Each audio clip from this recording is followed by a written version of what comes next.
안녕하세요. 올해 온라인 국제학술회의에 오신 것을 환영합니다.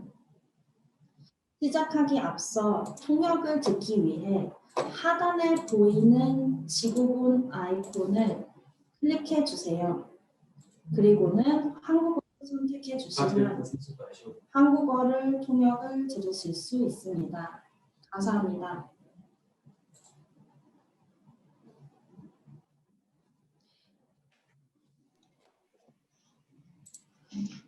안녕하세요. 만나서 반갑습니다. 고려대학교 법학전문대학원과 콘라드 아데나워 재단 그리고 사단법인 헌법이론실무학회가 공동 주최하는 제7회 한독국제학술대회에 오신 것을 환영합니다. 특히 참관을 위해서 줌 웨비나에 접속해 주신 모든 분들께 깊은 감사를 드립니다. 저는 고려대학교 법학전문대학원에서 헌법을 가르치고 있는 김선택 교수입니다. 콘라드 아데나워 재단 한국 사무소와 협력 파트너 책임을 맡고 있어서 오프닝 사회를 보게 되었습니다. 그럼 첫 순서로서 저희 고려대학교 법학연구원의 지원림 원장님의 개회사를 청해 듣도록 하겠습니다. 부탁드립니다. 안녕하십니까. 고려대학교 법학연구원장 지원림입니다. 콘라드 아데나워 재단 헌법이론실무학회 그리고 고려대학교 법학전문대학원이 공동으로 주최하는 한독국제학술회의에서 환영사를 하게 되어서 매우 기쁩니다. 이제는 세계적 대유행으로 번진 코로나 바이러스 감염증은 우리의 생활 전반에 엄청난 변화를 초래하였습니다. 이러한 시기에 7번째의 한독국제학술회의가 코비드19와 헌법이라는 주제로 온라인으로 개최되는 것은 매우 의미 있는 일이라고 여겨집니다. 먼저 전 인류가 코로나19 팬데믹으로 고통받고 있고 그 전으로 돌아갈 수 없게 된 현실에서 헌법이 나아갈 바를 모색하는 시의적절한 주제를 다루고 있습니다. 오늘의 이 회의에서 이루어지는 독일과 한국의 저명한 참여자들의 열띤 토론이 헌법학의 차원을 넘어 법학 전반에 큰 반향을 일으킬 것으로 믿어 의심치 않습니다. 그리고 이제 새로운 표준으로 자리 잡을 수밖에 없는 온라인 회의로 진행이 됩니다. 대면 회의보다 친밀도가 떨어질 수도 있지만 좀 더 진지하게 주제에 몰두할 수 있다는 그리고 공간을 뛰어넘을 수 있다는 장점도 있습니다. 이번 국제학술회의에 참여하신 모든 분들을 진심으로 환영합니다.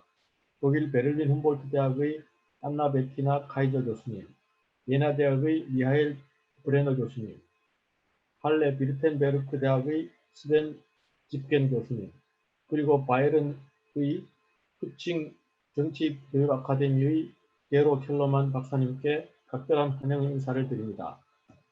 매년 이 행사를 위해 애써주시고 계신 고려대학교 법학전문대학원의 김선택 교수님과 한양대학교의 방승주 교수님, 경북대학교의 박진원 교수님, 그리고 우리 법학연구원의 윤정인 연구교수님께도 감사드립니다. 아울러 이 국제학술회의가 계속될 수 있도록 지원을 아끼지 않으신 콘라드 아데나워 재단과 토마스 요시무라 소장님께도 각별한 감사의 말씀을 드립니다. 오늘의 이 국제학술회의에서도 매년 그래왔듯이 훌륭한 발제와 열띤 토론이 이루어지고 큰 성과를 거두시리라고 믿습니다. 감사합니다.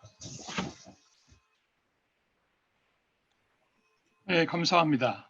다음으로 우리 콘라드 아데나워 재단 한국 사무소의 토마스 요시무라 소장님의 환영사가 있겠습니다. 부탁드립니다.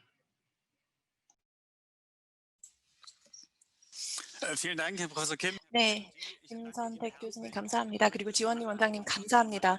저도 콘라드 아데나워 재단을 대표해서 여러분을 진심으로 환영하고 감사의 말씀을 드립니다. 저는 요시무라 소장입니다. 저는 올해도 다시 고려대학교와 함께 국제학술회의를 열 수 있게 된 것을 매우 기쁘게 생각합니다. 고려대학과의 협력은 거의 7년이 다 되어가고 있는데요. 그 많은 시간 동안에 정말 깊은 협력 관계가 잘 유지되어 왔다라고 생각을 합니다.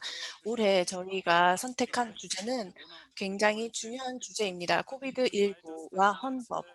이라는 주제는 오늘날 우리의 삶에 있어서 일어나고 있는 많은 변화들에 있어서 가장 중요한 주제가 아닐까라고 생각을 합니다. 올해는 정말 이 코로나로 인해서 저희들이 굉장히 많은 삶의 변화들을 겪고 있는데요. 이러한 변화들을 법적인 측면에서 다시 한번 살펴볼 수 있는 기회를 갖게 되어서 너무 기쁘게 생각합니다. 오늘 발표를 해 주실 분들 그리고 토론자로 참석해 주신 분들을 진심으로 감사를 드립니다. 법 전문가들께서 코로나19와 법의 관계, 그다음에 헌법적인 부분에 대해서 오늘 이야기를 나누게 될 텐데요. 이미 지난 시간에 기본권의 침해라든지 뭐 여러 가지 부분에 대해서 이미 토론이 시작되었습니다.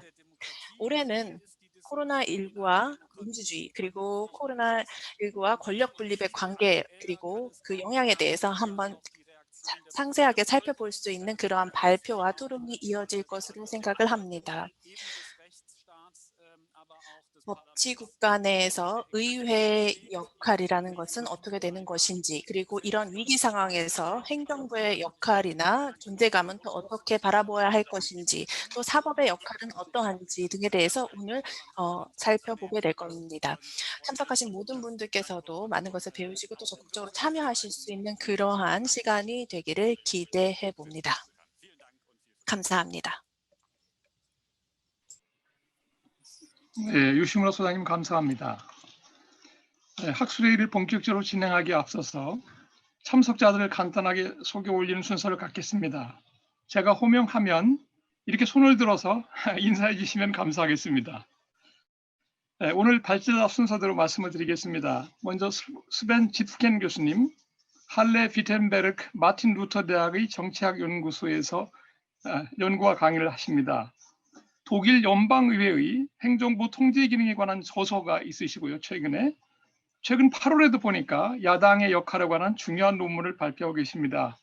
오늘 주제에 관해서 아주 전문가라고 말씀드릴 수 있겠습니다. 그 다음에 윤정인 박사님, 고려대학교 법학연구원 정당법연구센터의 정당민주주의 연구부장입니다. 최근 한국 법률가 대회에서 대표제 민주주의에 관한 중요한 논문을 발표하는 등 민주주의 헌법의 전문가를 알 수 있겠습니다. 그 다음은 게로 켈러만 박사님, 독일 뮌헨, 우리 한국 사람들은 특징을 잘 몰라서 독일 뮌헨 근교에 있는 바이에른 싱크탱크죠. 바이에른 싱크탱크인 그 정치교육 아카데미에서 헌법 분야를 전담하고 계십니다. 그리고 최근에 자유와 안전이라는 책, 그다음 연방주의라고 하는 책, 이런 저서들을 갖고 계십니다. 최근에는 코로나 위기와 관련한 강의를 여러 차례 하시는 등 오늘 발제가 아주 기대됩니다. 그다음에 박진환 교수님, 경북대학교 법학전문대학원 교수님이십니다. 독일 베를린 훔볼트 대학교에서 박사학위 받으셨고 하이델베르크 대학 막스 플랑크 외국 공법 및 국제법 연구소에서 초청 교수로 연구하시기도 했습니다. 그리고 오늘 토론자로 수고해 주실 분들은 일주일 전에 첫 번째 세션에서 발제해 주신 분들입니다. 그때 이미 자세하게 소개가 됐기 때문에 오늘은 간단하게만 그 소속만 말씀드리도록 하겠습니다. 베를린 훔볼트 대학교 법과대학의 안나 베트나 카이저 교수님, 우리 안나 베트나 카이저 교수님 지난 세션 때 조금 건강이 불편하셨던 것 같은데 괜찮으셨는지 네, 오늘은 아주 활약을 기대하겠습니다. 그 다음에 프리드리히 슐러 예나대학교 법과대학의 미하일 브레너 교수님, 저희하고 아주 과거부터 친분이 있으신 분이어서 이번에 특별히 아주 기쁘게 생각합니다. 그 다음에 한양대학교 법학전문대학원의 방승주 교수님이십니다. 네, 감사합니다. 마지막으로 우리 학술회의 진행을 맡으신 김지영 변호사님을 소개하겠습니다. 김 변호사님은 우리 고려대학교 법학연구원 정당법연구센터의 정치관계법 연구부장이십니다. 그리고 사단법인 헌법이론 실무학회의 기획간사이시기도 합니다. 기획이사이시기도 합니다. 그럼 이제 본격적인 학술회의를 시작하실 수 있도록 김지영 변호사님께 마이크를 넘기도록 하겠습니다. 네, 부탁드립니다. 네, 감사합니다, 교수님. 안녕하세요. 저 학술사회에 맡은 김재영 변호사라고 합니다. 지난주에 이어서 다시 뵙게 돼서 반갑습니다. 네 분의 발표를 먼저 듣고 토론을 진행하겠습니다. 발표 내용에 대해서 질문이 있으신 분들은 그 화면 하단에 보시면 Q&A 이 버튼이 있습니다. 이걸 이용해서 질문을 올려주시면 제가 토론 시간에 모아서 발표자분께 전달하겠습니다. 그러면 이제 발표 시간은 이제 10분이고요. 예. 독일 속담에 왜 진리는 짧게 답한다라는 말이 있다고 하는데 주어진 10분 안에 진리를 말씀해 주시길 부탁드리겠습니다. 그러면 지프캠 박사님부터 발표를 부탁드리겠습니다.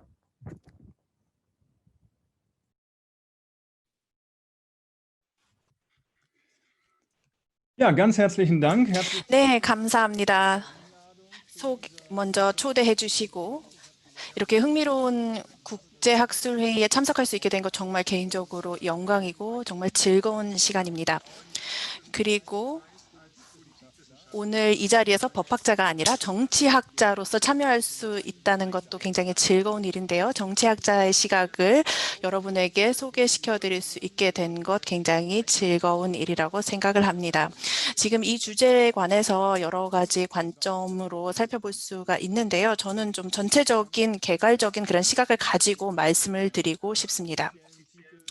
저의 발제 제목은 공식적인 제목은 코비드19와 민주주의였는데요. 저는 굉장히 뜨거운 테마 그리고 차가운 정치라는 부제를 달고 싶습니다. 제 발표에. 차가운 정치라는 표현은 미국의 정치학자인 루반 사니토리가 1960년대에 이야기했던 그런 것에 대비되는 그런 표현인데요. 정치가 어떻게 역할을 할 수 있는지를 설명해주는 단어라고 생각이 됩니다. 네, 제가 왜 이런 표현을 썼는지는 이제 제 발표를 들어보시면 답을 얻으실 수 있을 것 같습니다. 저는 먼저 데이비드 이스튼의 정치 무대를 소개해 드리고 싶은데요. 사실 첫 번째 정치 체제 안에 들어오는 것, 두 번째 그다음에 정치 체제 안에서 그것이 어떻게 전이가 되는지, 그다음에 정치로부터 그것이 어떻게 나오는지, 그다음에 어떠한 효과가 있는지를 봐야 한다라는 그런 데이비드 이스턴의 그런 체제 이론을 바탕으로 제가 이야기하고자 하는 것을 정립을 해보려고 합니다. 그러면 먼저 인풋 차원에 대해서 먼저 이야기를 해보겠습니다. 사실 저희가 일반적으로 아는 그런 위기 상황과는 전혀 다른 굉장히 특수한 상황을 겪고 있습니다. 이번에 코로나 상황 같은 경우는 굉장히 빠르게 전 세계로 퍼져나가는 그러한 전염병 사태를 경험하고 있습니다. 그리고 사실 이것이 어떠한 문제인지에 대해서는 특별히 논란의 여지가 없습니다. 그래서 굉장히 빠르게 정치적 어젠더로서 코로나 문제가 이 보건상의 위기가 정립이 되었습니다. 사람의 생명 그리고 건강을 보호한다라는 가치에 대해서는 그 누구도 이견을 제시하지 않았습니다. 다시 말해서 인풋은 굉장히 빠르게 진행이 되었습니다. 그리고 기존에 경험했던 어려움들과 굉장히 다른 또 하나의 점은 코로나 위기가 굉장히 장기적으로 진행이 되고 있다는 것입니다. 보통의 경우는 위기라는 것이 굉장히 어려움을 주고 심각하더라도 어느 정도 기한이 지나고 나면 끝이 나게 되어 있는데요. 지금 이번 코로나 사태 같은 경우는 굉장히 빠르게 확산이 된 이후에 계속해서 진행이 되고 장기적으로 진행이 되고 있다는 점이 굉장히 특징적이라고 할 수 있습니다. 그래서 앞으로 어떻게 이 상황이 발전하게 될지도 정확하게 판단하기도 어려운 상태입니다. 독일 같은 경우에는 1차 확산기가 있었고요. 그리고 나서 굉장히 큰 성과들이 있었고요. 그래서 록다운이라든지 굉장히 강력한 조치들이 취해진 이후에 상당히 성공적으로 이 조치들이 평가를 받아서 심지어 저먼 미러클, 독일의 기적이라는 그러한 평가까지 받은 다음에 지금은 또다시 두 번째 확산기를 경험을 하고 있습니다. 사망자가 굉장히 많고 감염자 수가 굉장히 치솟고 있는 그러한 상황입니다. 그리고 이러한 과정 속에서 굉장히 많은 토론이 이루어지고 있습니다. 이 위기 자체를 어떻게 바라볼 것인지 한번 또 살펴봐야 되는데 그러면은 결정 과정에 대해서 한번 살펴보도록 하겠습니다. 사실 제가 준비한 내용은 좀 많은데요. 시간이 많지 않기 때문에 조금 빠르게 진행하도록 하겠습니다. 그러면 이러한 위기 속에서 정치적 결정 과정은 어떻게 되는지 살펴보겠습니다. 가장 먼저 살펴봐야 될 것은 연방과 주의 관계입니다. 또 하나는 과학과 정치의 관계입니다. 그리고 세 번째는 정부와 의회의 관계라고 생각을 합니다. 이렇게 세 가지 측면을 살펴볼 필요가 있는데요. 가장 먼저 연방과 주의 관계를 살펴보겠습니다. 연방과 주는 사실 연방제 국가 내에서 굉장히 잘 조정되었다, 코디네이팅이 잘 되었다라고 평가를 받고 있습니다. 굉장히 차가운 정치가 잘 이루어지고 있다라고 평가가 되고 있는데요. 사실 그동안 저희들이 그것을 제대로 인지하거나 인식하지 못했을 뿐이지 실제로 계속해서 그러한 조정이 잘 이루어지고 있었습니다. 제도적으로 봤을 때 사실 이번 코로나 사태가 대단히 새로운 어떤 연방과 주의 관계를 보여주고 있지는 않습니다. 다만 그동안의 연방과 주의 연계, 그다음에 조정이 잘 눈에 띄지 않았던 것이 드디어 이번에는 좀 눈에 드러났다라고 볼 수 있는데요. 연방 차원에서 굉장히 강력하게 역할을 잘 감당했다라고 볼 수 있습니다. 연방주의 세 가지 측면이 있는데요. 첫 번째는 일단은 이 연방제 시스템 안에서 코로나 위기는 굉장히 실험적인 그런 방법들을 사용할 수 있는 기회였습니다. 연방에서 결정한 사항들이 주에서 여러 가지 형태로 이제 실현이 되었는데요. 이런 과정 속에서 굉장히 많은 실험을 할 수 있었고요. 그다음에 다양한 주에서 다양한 조치들을 취함으로 인해서 경쟁이 이루어졌다라고 볼 수 있습니다. 16개 주에서 굉장히 다양한 조치들을 이행을 했는데요. 이러한 경쟁, 그다음에 실험적인 관계 속에서 가장 좋은 방법들, 좋은 솔루션들을 찾아낼 수 있는 그런 기회가 있었습니다. 중앙 집중적인 국가들, 그러니까 과연 이런 중앙 집권적인 체제와 연방주의 체제 사이에 어떠한 차이가 있는지 나중에 코로나가 지나고 나서 한번 비교해 보는 것도 굉장히 흥미로운 연구가 될 것 같습니다. 그다음에 이제 권력 분립 차원을 한번 살펴보아야 하는데요. 일단은 수직적인 권력 분립이 있고요. 그다음에 수평적인 권력 분립의 관계가 있습니다. 지난 시간에도 이미 언급이 되었던 부분들이죠. 그다음에 두 번째 측면은 공적인 논의에서 사실 많이 오해가 되거나 잘못 표현되는 경우들이 있는데요. 바로 과학과 정치의 관계에 대해서 제가 말씀드리려고 하는 것입니다. 제가 정치 자문 역할을 많이 했고요. 그다음에 또 저도 또 이제 관객의 입장에서 사실 많은 이런 토론들이라든지 이러한 전문가들의 조언들을 살펴보았는데요. 이 코로나 사태로 인해서 갑자기 많은 전문가들이 무대에 오르기 시작했습니다. 그리고 뭐 언론을 통해서 얼굴을 알리는 그러한 현상들이 나타나게 되는데요. 또 하지만 굉장히 명확한 사실은 정치의 우선성이 이런 전문가들의 활약을 통해서 전혀 훼손되거나 제재되거나 또는 뭐 줄어들지 않았다라는 것입니다. 오히려 과학자들이 이런 정치의 우선성을 강조하고 또 중요하게 생각했다라고 평가를 할 수 있습니다. 정치 분야에서도 마찬가지였고요. 언론에서도 그랬습니다. 제가 봤을 때는 그 어떤 분야에 있어서도 어떤 정치의 우선성이 훼손되거나 또는 저해되는 그런 현상은 나타나지 않았다라고 말씀드릴 수 있을 것 같습니다. 1960년대 이제 기술 관료주의라든지 뭐 이러한 이야기들 또는 경고들이 많이 있었는데요. 이런 기술 관료주의적인 위협이라든지 또는 치우침은 발견되지 않았습니다. 그다음에 이제 세 번째 측면인 정부와 의회의 관계인데요. 독일은 의회제 시스템입니다. 그리고 말씀드렸듯이 정부는 이제 의회는 정부를 구성하는 다수당과 그다음에 야당이 있습니다.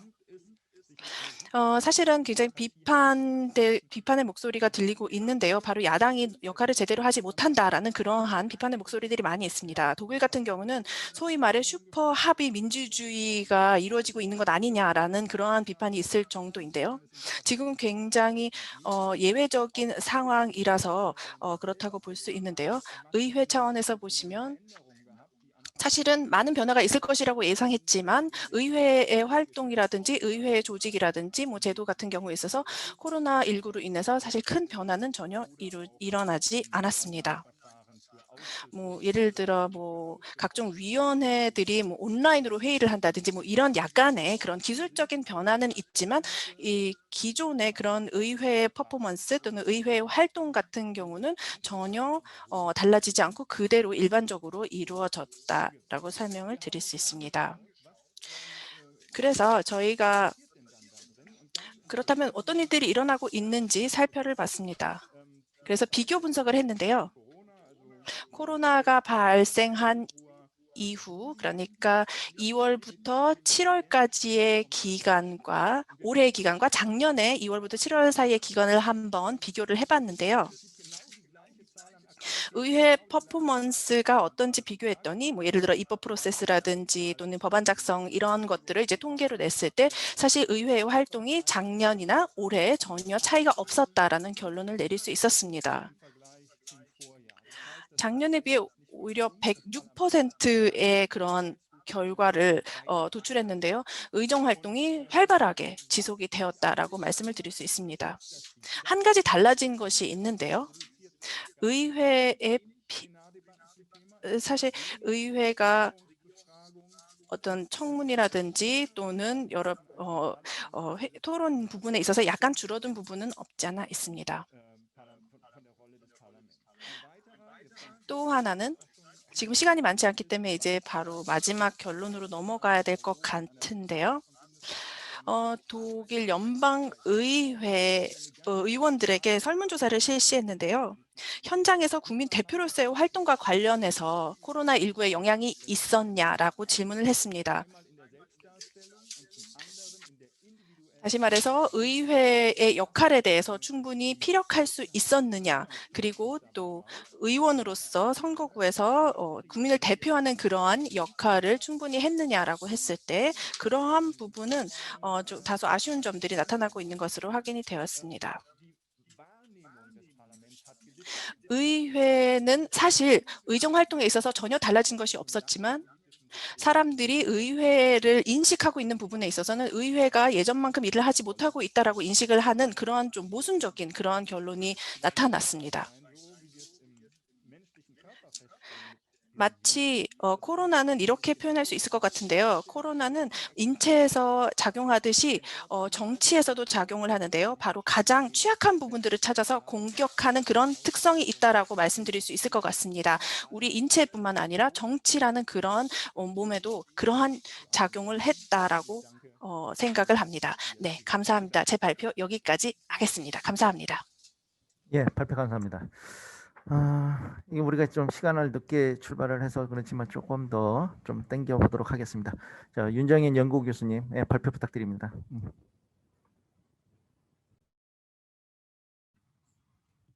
예, 예, 발표를 시작하겠습니다.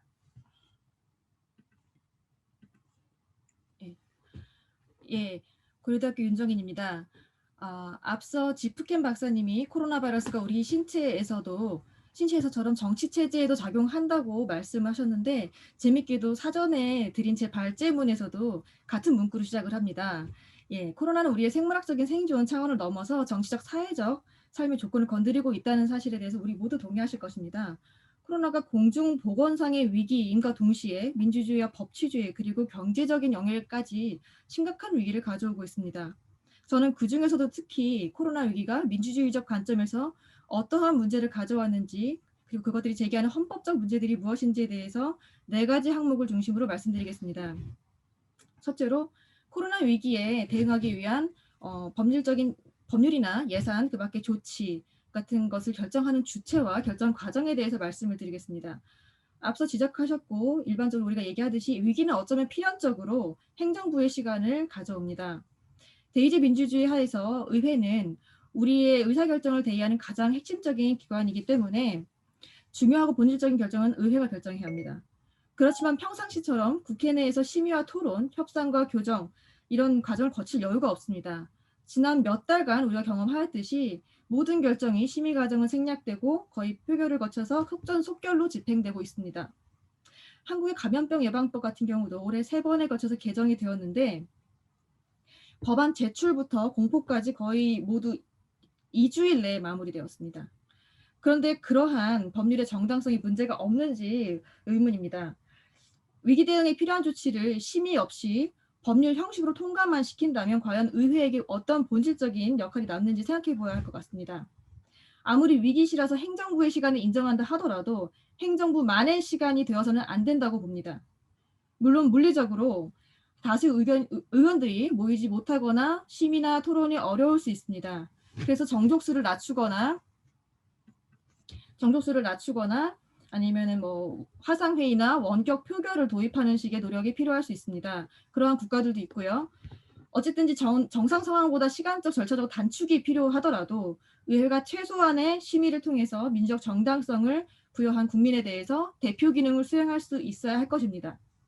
두 번째로 이러한 대표를 구성하는 선거와 관련해서 말씀드리겠습니다. 지난 2월 이후에 11월 초까지 전 세계 70개가 넘는 선거가 연기됐습니다. 한국은 4월에 국회의원 선거를 무사히 치러서 많은 주목을 받고 있는데요. 또 이 선거에서 여당이 압승을 해서 국회 다수를 차지하는 바람에 현재 코로나 시국에 대처하는 정부의 운영을 적극적으로 서포트하는 입장입니다. 달리 말하면 그로 인해서 의회의 정부에 대한 통제나 감시 기능은 거의 찾아보기 힘들고 의회 내에서 야당의 의미 있는 역할을 찾기도 어려운 실정입니다. 다시 선거 얘기로 돌아오면 팬데믹 동안에 선거를 어떻게 안전하게 치렀느냐에 대한 어떤 기술적인 경험적인 차원의 회고나 밸런스보다는 이런 위기 시에 선거를 연기하는 것이 어떤 법적인 문제를 가져오는지 살펴보고 싶습니다. 그런데 만약 국회에서 결의하거나 그 대표를 우리가 이제 선거를 통해서 주어진 임기에 한해서 민주적 정당성을 부여하는데요. 만약에 대통령이나 국회의원이든 만약에 그 임기가 이제 선거를 치르지 못해서 끝나는 경우 이런 경우에 굉장히 문제가 되는데요. 만약에 국회에서 결의를 하거나 법 개정을 통해서 선거를 연기하거나 임기를 연장하게 된다면 그러한 결정이 과연 정당한지 자기가 자기 임기를 연장하는 법률을 만드는 것이 정당성 관점에서 문제가 없는지 생각해 볼 수 있습니다. 그런데 그렇다고 해서 선거를 치르지 못한 상태에서 임기가 종료해서 의회가 없는 상태가 되는 것은 더 심각한 문제입니다. 행정부를 통제할 주체가 없어지기 때문입니다. 그래서 역사상 많은 독재자들이 의회를 해산시킨 바는 모두 다 잘 아시는 사실입니다. 이렇게 선거를 치르지 못해서 의회가 구성되지 못하거나 아니면 의회가 결코 소집될 수 없는 물리적인 상황이 발생할 것을 대비해서 볼프강 쇼이블레 의장이 긴급 의회 도입을 제안한 것은 흥미로웠습니다. 물론 거기에도 문제가 없진 않겠죠.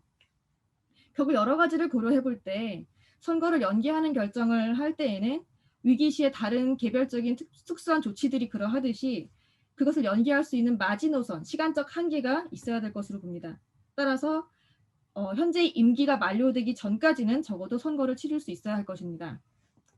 세 번째로 정부 형태에 따라서 코로나 대응 조치가 어떤 차이가 있었는지 그 과정에서 의회와 정부의 역할에 대해서 말씀드리겠습니다. 우선 한국과 독일은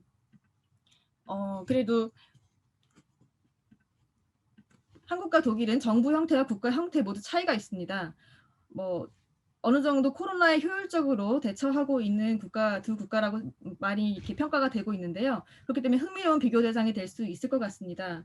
한국의 정부 형태는 강력한 대통령제와 약한 의회의 결합으로 표현될 수 있을 것 같습니다. 의회제와는 달리 대통령제는 국민이 의회와 행정부, 대통령에게 모두 강력한 민주적 정당성을 부여하는 구조이죠. 그리고 한국은 중앙 집권적 단일 국가 시스템입니다. 각 지방 정부는 지방 자치를 하긴 하지만 중앙 정부의 지도 하에 놓여 있습니다. 이러한 정부 형태와 국가 구조 하에서 초기부터 집중적인 법적 조치와 자원을 동원해서 코로나 위기 대응을 위한 효율성을 확보했습니다. 그러나 살펴보면 의회는 행정부의 각종 법 집행에 대해서 적절한 견제를 하거나 대안을 내놓는다기보다는 이것을 지원, 서포트, 긍정하는 식으로 상황이 진행되어 온 것 같습니다. 이러한 상황에서 그나마 견제할 수 있는 세력이라고는 이제 야당이나 아니면 소수 정파가 될 수 있을 것인데 그들은 선거 결과에서 보듯이 수적으로 영향력도 모자라고 위기 시에 또 정부 비판이 터부시되는 그런 보편적인 사회적 분위기가 있지 않습니까? 그래서 굉장히 역할이 미미한 상황입니다. 사실 이번에 의회 다수파를 차지한 여당이 법안 통과라든가 아니면 이제 추가 경정 예산 통과를 할 때 야당을 배제한 표결을 감행한 적도 있습니다. 게다가 방역 지침상 국민들이 정치적 집회를 가지는 것조차 금지되고 있는 상황입니다. 따라서 정부에 대한 비판적인 견해나 견제 수단이 확보되기 굉장히 어려운 상황입니다.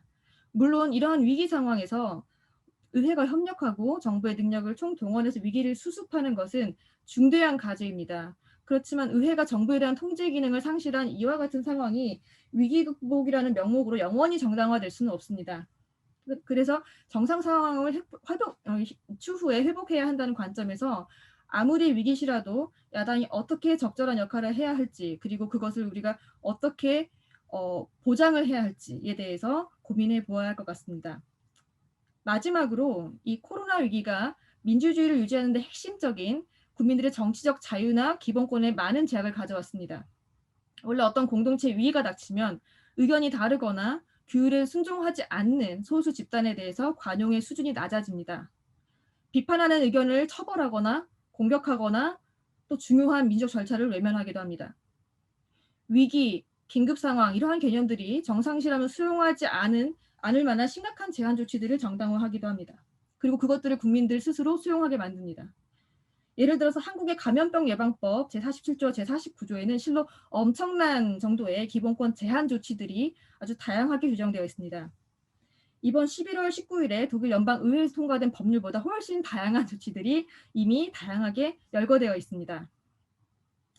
질병관리청장, 시도지사, 보건복지부 장관 이러한 분들이 그러한 조치를 명령할 수 있고 또 그 시간적 제한 범위도 모호합니다. 물론 신속성과 효율성이 매우 중요한 시점입니다. 그렇지만 그러한 조치들이 아주 예외적이고 한시적이고 비례성을 갖춘 채로 집행될 수 있도록 우리가 고심해야만 할 것이고 국민들도 관심을 가져야 할 것입니다. 우리가 물리적인 생존을 위해서 정신적 생존의 토대를 포기해서는 안 될 것입니다. 그렇기 때문에 아무리 위기시라도 포기되어서는 안 될 가치에 대한 어떤 합의가 필요할 것으로 생각됩니다. 현재의 과도하고 예외적이고 민주적으로 우려되는 그러한 조치들이 이후의 세상에서 당연한 것으로 받아들여지지 않을 수 있도록, 그리고 우리가 역사적으로 힘들게 발전시킨 민주적 헌정이 파괴되지 않을 수 있도록 지금 우리가 이론적, 법리적, 실무적 대비를 해두어야 할 것입니다. 그런 점에서 이러한 뜻깊은 논의에 참여하게 된 것에 감사하는 마음입니다. 이상으로 발표를 마치겠습니다. 감사합니다. 예, 예, 감사합니다. 예. 그러면 바로 이어서 지금 켈러만 박사님 발표 부탁드리겠습니다. 네, 감사합니다. 이렇게 초대해 주시고 제가 발표할 수 있게 되어서 기쁘게 생각합니다. 굉장히 지금 독일 같은 경우에는 얼마 전에 법이 개정이 되었고요. 한국에서도 많은 법 개정들이 있었습니다. 10월 19일, 그러니까 얼마 전이었죠. 볼프가 쇼이블레 연방하원 의장이 연방하원 교섭단체 대표들에게 서신을 작성해서 보냈는데요. 그래서 연방하원 의장은 이렇게 썼습니다. 연방하원이 입법자이자 공적 포럼으로서 갖는 역할을 분명하게 해야 한다. 그래야만 팬데믹 패치가 오로지 행정부나 사법부의 사안이라는 인상이 생기지 않는다. 그러기 위해 우리는 노력해야 된다라고 이야기를 했습니다. 이것이 굉장히 효과가 있었는데요. 지난 수요일, 정확히 일주일 전에 연방하원은 코로나 대응에 관한 법 개정을 결의했습니다. 연방하원 의장은 현대 헌법국가를 지탱해주는 토대인 권력분립에 대해서 언급을 했다라고 생각이 드는데요. 권력분립 원칙은 다음과 같은 굉장히 다양한 기능들 또는 역할들이 있습니다. 일단은 국가가 권력을 절제시키는 절제 기능, 그 다음에 적절한 국가 조직을 위한 합리화 기능이 있다고 보고요. 그 다음에 국가 기관 간의 상호 통제를 위한 통제 기능이 있습니다. 그리고 개인의 자유를 보호하기 위한 권력 제한을 통한 보호 기능이 있다라고 보면 되겠습니다. 이 기능들은 기본법 여러 곳에서 발견이 되는데요. 예를 들어 법률의 유보 또는 의회 유보 같은 개념들이 바로 이러한 기능들을 내포하고 있습니다. 그리고 이 개념들은 개별 국가 기능들의 귀속이 적절한 균형을 이루는 것에 대한 약칭이다라고 볼 수 있을 것 같습니다. 기본법상의 권력 분립은 연방제 국가의 조직 구조를 통해서도 표현이 되는데요. 지프켄 박사님께서도 말씀드렸습니다. 바로 연방과 주 간의 국가 권력의 수직적인 권력 분립으로서 표현이 됩니다. 코로나 위기 속에 국가 권력의 강한 존재감은 민주주의 헌법 국가의 기본 토대에 대한 도전이고요. 따라서 권력 분립 원칙에 대한 도전이라고도 볼 수 있습니다. 독일에서는 지난주에도 이 부분이 이미 언급이 되었는데요. 팬데믹 상황을 위한 성문법 또는 불문법으로서의 긴급권이 존재하지 않습니다. 다시 말해서 지금 코로나 위기는 예외적인 상황이지만 예외 사태는 아닌 것입니다. 독일은 역사적 경험 때문에 다른 나라들과 달리 굉장히 축소된 비상사태 헌법을 가지고 있는데요. 카이저 박사님께서도 지난 시간에 설명을 해주셨지만 이 비상사태 헌법이라는 것은 자유민주주의의 기본 질서에 대한 내부로부터의 위험이 있는 경우 또는 외부로부터의 무장 공격 상황을 위한 것입니다. 그러나 이를 차치하더라도 현대 상황 속에서 우리는 입법, 행정, 사법의 관계가 과연 적절한지 한번 생각해 볼 필요가 있습니다. 기본적으로 지금까지는 독일에서 팬데믹에 대한 법적 측면에서의 대응이 다음과 같이 이루어졌는데요. 우선 연방 국가인 독일에서는 행정부, 특히 주 정부들이 법규 명령 형태로 조치를 제정하고 그중 일부는 기본권을 상당하게 침해하기도 했습니다. 예를 들어서 좀 설명을 드리면 일반적인 행동의 자유 같은 경우는 외출이나 접촉 제한 조치 때문에 침해를 받았고요. 그다음에 직업이나 재산의 자유 같은 경우는 상점과 식당에 대한 제한 및 폐쇄 조치에 의해서 침해를 당했습니다. 이러한 조치들은 수많은 소송으로 이어졌고요. 그 결과 사법이 독일 코로나 대응에 있어서 두 번째 주인공으로 등장하게 됩니다. 특히 소가 제기된 행정법원도 그렇지만 연방헌법재판소나 주헌법재판소 역시 기본적으로 굉장히 빠른 결정들을 내리면서 대응을 합니다. 여러 연방주에서 내려진 판결의 수가 워낙 많다 보니 그리고 현재 상황의 역동성 때문에도 그렇고요. 판결 경향에 대해서 종합적인 어떤 결론을 내리기는 굉장히 어렵습니다. 몇몇 경우 같은 경우는 주 정부들이 비례성 원칙이나 일반 평등 원칙 위배로 인해서 조치를 폐지하거나 수정해야 했는데요. 예를 들어서 일괄적인 시위 금지라든지 특정 3정을 폐쇄하라는 조치 같은 경우 결국에는 폐지하거나 수정해야만 했습니다. 그러나 대부분의 경우는 원고 측이 패소를 했습니다. 브레너 교수님께서도 이 부분에 대해서 지난주에 이미 말씀을 하셨습니다. 다시 말해서 주 행정부가 제정한 법규 명령 그리고 법원을 통한 이러한 법규 명령에 대한 검토가 상황을 주도하고 있습니다. 국민의 대의 기관인 연방 하원 또는 주 의회들은 적어도 지난 수요일까지는 조연 같은 역할만 했다라고 평가가 됩니다. 물론 다른 사례들도 있는데요. 예를 들어 오스트리아나 스페인 같은 경우에는 팬데믹 시작부터 의회가 굉장히 중요한 역할을 담당했었죠. 지난주 수요일에 이루어진 독일법 개정에 대해서 이야기하기에 앞서 먼저 독일에서 행정부에 치우친 상황이 발생하게 된 이유가 무엇인지 이야기를 하고 싶습니다. 그 이유 중 하나는 바로 위기가 필연적인 행정부의 시간이기 때문입니다. 그 다음에 또 다른 이유는 법치주의에 입각해 요구되는 개입 권한 위임과 관련한 특수한 법적 토대 때문이라고 할 수 있는데요. 특히 감염보호법의 3가지 규정이 그 중심에 서 있습니다. 그러니까 일단은 독일 같은 경우는 이 감염보호법이 지난 수요일까지는 굉장히 일반 조항으로서 여러 가지 그런 권한 위임이라든지 이런 부분들을 규정하고 있었는데요. 이제 지난주 수요일 날 드디어 개정이 되었습니다. 역시 감염보호법을 근거로 연방 국가인 독일의 주 정부들은 법규 명령을 통해 전염성 질병 퇴치를 위한 적절한 명령과 금지를 제정할 권한을 위임받습니다. 여기에는 주 행정부들이 각 지역 상황에 더 잘 맞는 조치들을 제정할 수 있다라는 생각이 전제되어 있습니다. 그 결과 독일에서는 항상 주에 따라서 굉장히 다양한 조치들이 선보이게 되었는데요. 예를 들어서 마스크 착용 의무 위반 시 과태료도 굉장히 차이가 많고요. 그다음에 공공행사에 허용되는 참석자 수도 주에 따라서 굉장히 차이가 나고 있습니다. 감염보호법의 또 다른 규정에서는 특히 연방보건부 장관에 대한 특별한 권한 위임을 규정하고 있습니다. 심각한 상황이 발생할 시 연방보건부 장관에게 법에 입각해서 특별한 권한이 부여되는데요. 그러나 연방 하원이 국가적 범위의 전염병 상황을 선언할 시 연방보건부 장관이 갖게 되는 권한들은 사실 한번 생각해 볼 필요가 있습니다. 살펴볼 필요가 있습니다. 왜냐하면 연방보건부 장관은 특정 경우에 있어서 다른 법에서 벗어나는 명령을 제정할 수 있다라고 되어 있습니다.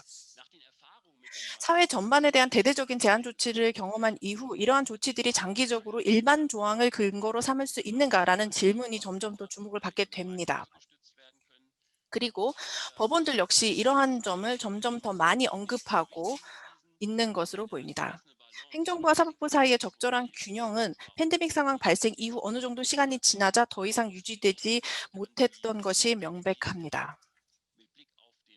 의회 유보 관련해 상당한 기본권 개입이 일반 조항에 근거할 경우 문제다라고 볼 수 있는데요. 법치주의 원칙과 그다음에 민주주의 원칙을 통해 의회 입법자는 연방헌법재판소가 강조한 바와 같이 모든 본질적인 결정을 내리는 데 있어서 스스로 결정을 내릴 의무가 있습니다. 여기서 말하는 본질적인 결정에는 국가적 규정에 의해 접근이 가능한 기본권 행사의 영역도 포함하고 있습니다. 이때 법적 규정의 여부뿐만 아니라 충분히 구체적이고 세부적인 기본권 개입의 조건을 정하는 것, 그리고 주요 개입 방식을 정하는 것 역시 굉장히 중요하다고 생각이 되는데요. 이는 의회가 내려야만 하며 의회가 일반 조항을 통해서 행정부에 광범위하게 양도해서는 안 되는 본질적인 결정들이라고 생각합니다. 특히 위기 시에는 그러니까 적어도 일정 기간이 지나고 그다음에 필요한 정부의 독립성이 최대한 보장되는 상황 하에서 입법자의 지도적 결정 권한과 그다음에 공적인 토론의 장으로서의 의회의 기능이 요구됩니다.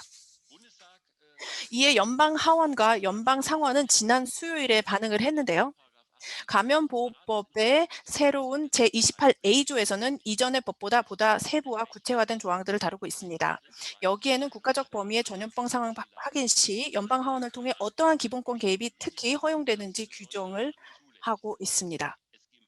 그러면서 여러 사항들을 나열하고 있는데요. 예를 들어 거리두기 원칙, 마스크 착용 의무, 행사, 요식업계 시설의 운영, 그다음에 운영 금지, 제한, 병원 방문 금지 등을 상세하게 다루고 있습니다. 전체적으로 봤을 때 이 목록은 팬데믹 초기 이래 앞서 언급했던 일반 조항을 근거로 시행되었던 많은 조치들을 포함을 하고 있습니다. 법 개정의 목적은 법적 안정성을 강화를 하는 것이고요. 그리고 이 결과 소송 및 법원을 통한 조치 철회를 방지하는 것입니다. 주 행정부의 손에 표준 조치들이 나열된 목록이 쥐어진 셈입니다. 그러나 주 행정부들은 예나 지금이나 상당한 결정 재량을 발휘할 수 있는 여지가 있습니다. 그 밖에도 개정된 법은 기본적으로 다주의 기한을 규정하는데요. 물론 이 유효기간이라는 것은 연장될 수 있습니다. 예를 들어 의회에서 논쟁 중에 별도로 언급되지 않더라도 말입니다.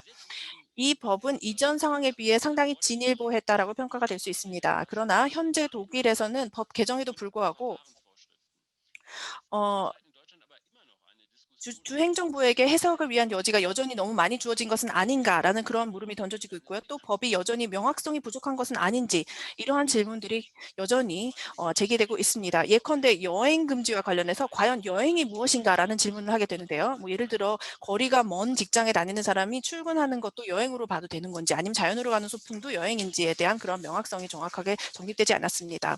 권력 분립에 관해서는 현장에서 구체적인 결정을 내리는 행정부가 팬데믹으로 인한 기본권 개입 시에도 유연해야 하는지, 의회에 좀 더 큰 권한이 주어져야 하는 것은 아닌지 등과 같은 문제들이 계속해서 제기되고 있습니다.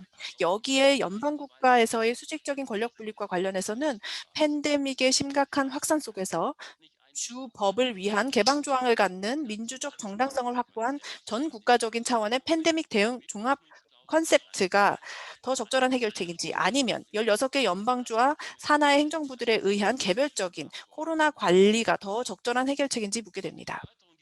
이 문제들을 놓고 토론을 하면 분명 미래의 팬데믹 대응을 위한 굉장히 많은 시사점들이 도출될 것이라고 생각을 합니다. 어쨌거나 코로나 위기가 극복된 후 돌아보았을 때 이 과제의 수행이 개별 국가 기능들의 귀속이 적절한 균형을 이루고 있는 토대 위에서 이루어졌다고 반드시 말할 수 있어야 할 것입니다. 네, 감사합니다. 예, 박사님 발표 감사합니다. 지금 보니까 시간을 보니까 거의 한 10분 정도가 지금 지연된 상태라서 우리 마지막 발표자 우리 박진환 교수님께 좀 시간을 좀 절약해 주시길 부탁드리겠습니다. 예, 발표 부탁드립니다. 예.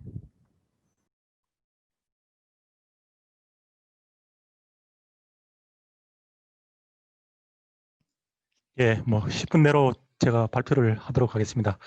예, 그래서 이런 어떤 중요한 학술대회에 참여기를 주신 콘라드 아덴auer 재단 그리고 항상 또 이렇게 많은 학문적 도움과 지원해 주시는 김선택 교수님께 감사드립니다. 저는 주로 이제 독일서 공부를 했기 때문에 이 독일의 헌법학적인 헌법 이론적인 측면에서 이 코로나 위기 상황에 대해서 어떻게 헌법주의가 지켜지며 또 헌법상의 법치국가 원리, 민주주의 원리가 적용될 수 있느냐 여기에 대해서 많은 관심을 갖고 있었고 그래서 또 이 발표를 준비하면서 또 최근에 제가 좀 급하게 입수한 또 독일 책이나 이런 걸 보면서 역시 그래도 참 이 독일 사람들은 이런 위기 상황 속에서도 그래도 이제 어쨌거나 그 헌법이라는 어떤 입헌주의의 토대 그리고 헌법 이론적 토대 하에서 이 코로나 상황을 분석하는 것을 보고 많은 또 감동을 받았습니다. 그래서 이런 독일 이론적 틀 하에서 우리 한국적 상황을 분석해 볼 때 우리 한국 정부가 굉장히 열심히 이 코로나 이 상황을 잘 극복하고 있지만 과연 우리가 이제 헌법 이론적인 측면에서 볼 때 어떤 부분들을 이제 우리가 좀 반성해 보고 또 우리가 또 발전해야 될 부분이 있는지 이런 부분에 대해서 한번 비교 헌법적인 측면에서 한번 고찰해 보았습니다. 그래서 이제 일반적으로 볼 때 이 한국과 독일의 체제 차이는 헌법상의 체제 차이는 독일은 연방 국가이고 한국은 중앙 집권 국가입니다. 근데 최근에 이제 이 코로나 대응과 관련해서 이 한국 정부가 잘하는 점이라면 이 지방 뭐 정부라는 표현을 쓰는 것에 대해서 좀 반대하시는 분도 있습니다만 저는 어쨌거나 또 대구라는 지방에 살고 있기 때문에 이 중앙 정부와 지방 정부와의 관계에서 우리 지금 이제 감염병의 예방 및 보호에 관한 법률 제 49조에서 보면은 그 지방자치단체의 장 그래서 뭐 시도지사 같은 경우에 이제 어떻게 보면 이 행정명령권을 사실상 위임하고 있는데 그래서 여기에 과연 이제 행정입법권까지 이제 이미 됐느냐 이런 부분도 있지만 그렇죠. 이런 광범위한 행정명령권에 하에서 이런 이제 지자체장들이 이제 이 코로나 예방 그리고 국법과 관련해서 여러 가지 행정명령을 발휘할 수 있는 이런 부분에서는 이제 독일과 같은 연방 국가는 아니지만 또 이제 그런 부분에서는 좀 지방 분권 하에서 이렇게 진행이 되고 있는데 문제는 이제 이런 부분에서 이런 각 지자체장들의 행정 입법권에 대한 이제 법적인 통제가 이루어질 수 있나 이런 부분에서 저는 좀 그래서 너무 또 지자체장들이 어떤 포퓰리즘적이나 또 이런 이제 단시한적인 어떤 그런 부분에서 거기에 대한 법적인 통제가 이루어질 수 있나 이런 부분에 좀 고민을 했고 그래서 저는 이제 그런 이제 어떤 지자체장들의 그 행정명령권이라는 것은 시간을 정해서 이렇게 이루어져야 될 것이고 그리고 항상 이게 상황에 따라서 감시가 돼야 되고 상황이 바뀌면 개선돼야 되는 이런 부분에 대해서 그래서 저는 이제 이런 부분을 좀 관찰하다 보니까 지금은 뭐 돌아가셨습니다만 갑작스럽게 뭐 박원순 시장님 같은 거 처음에는 좀 이렇게 하시다가 조금 좀 신중해지시는 것 같고 그래서 상당히 좀 그래도 이분이 잘하신다 이런 생각했는데 좀 약간 좀 아쉬운 상황에서 이제 이분이 좀 더 이상 현재 계시지 않으니까 뭐 어쨌거나 이런 부분에서 좀 부분을 느꼈습니다. 그래서 이제 이런 부분에서 이제 독일과 한국이 어떻게 보면 이제 연방 국가지만 우리는 또 중앙 집권 국가지만 이 코로나 대응과 관련해서는 이제 중앙 정부가 또 지방 정부 간의 어떤 긴밀한 협력을 통해서 또 잘 수행하고 있다. 물론 이제 이 부분에서 행정법적인 측면에서 이 중앙 정부와 지방 정부와의 관계의 어떤 그런 부분에서 이제 뭐 이게 이런 코로나 방역 사무가 어쨌거나 뭐 단체 혹은 기관임 사무냐 자치 사무냐 이런 부분에 대한 이제 법적인 논의는 있습니다. 그래서 제가 독일 책을 보니까 독일의 경우는 이게 이제 헌법적인 측면에서 헌법 조문에서 이제 이걸 어떻게 중앙 정부와 주정부와의 관계에서 이제 어떤 그런 법률 집행이나 이런 부분을 이제 구분할 수 있는지 이런 부분에 대한 논의를 본 적이 있습니다.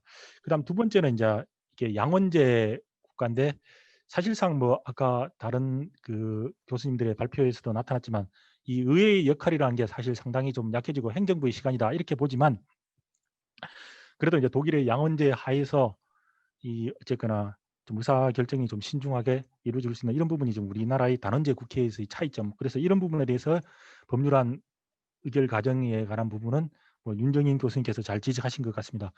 그다음에 이제 의원 내각제와 대통령제 국가에서 이제 어떤 이 차이점은 분명히 있는 것 같습니다. 물론 이제 우리나라의 경우에서 순수한 대통령제는 아니지만 이제 이런 부분에서 차이점은 있는 것 같습니다.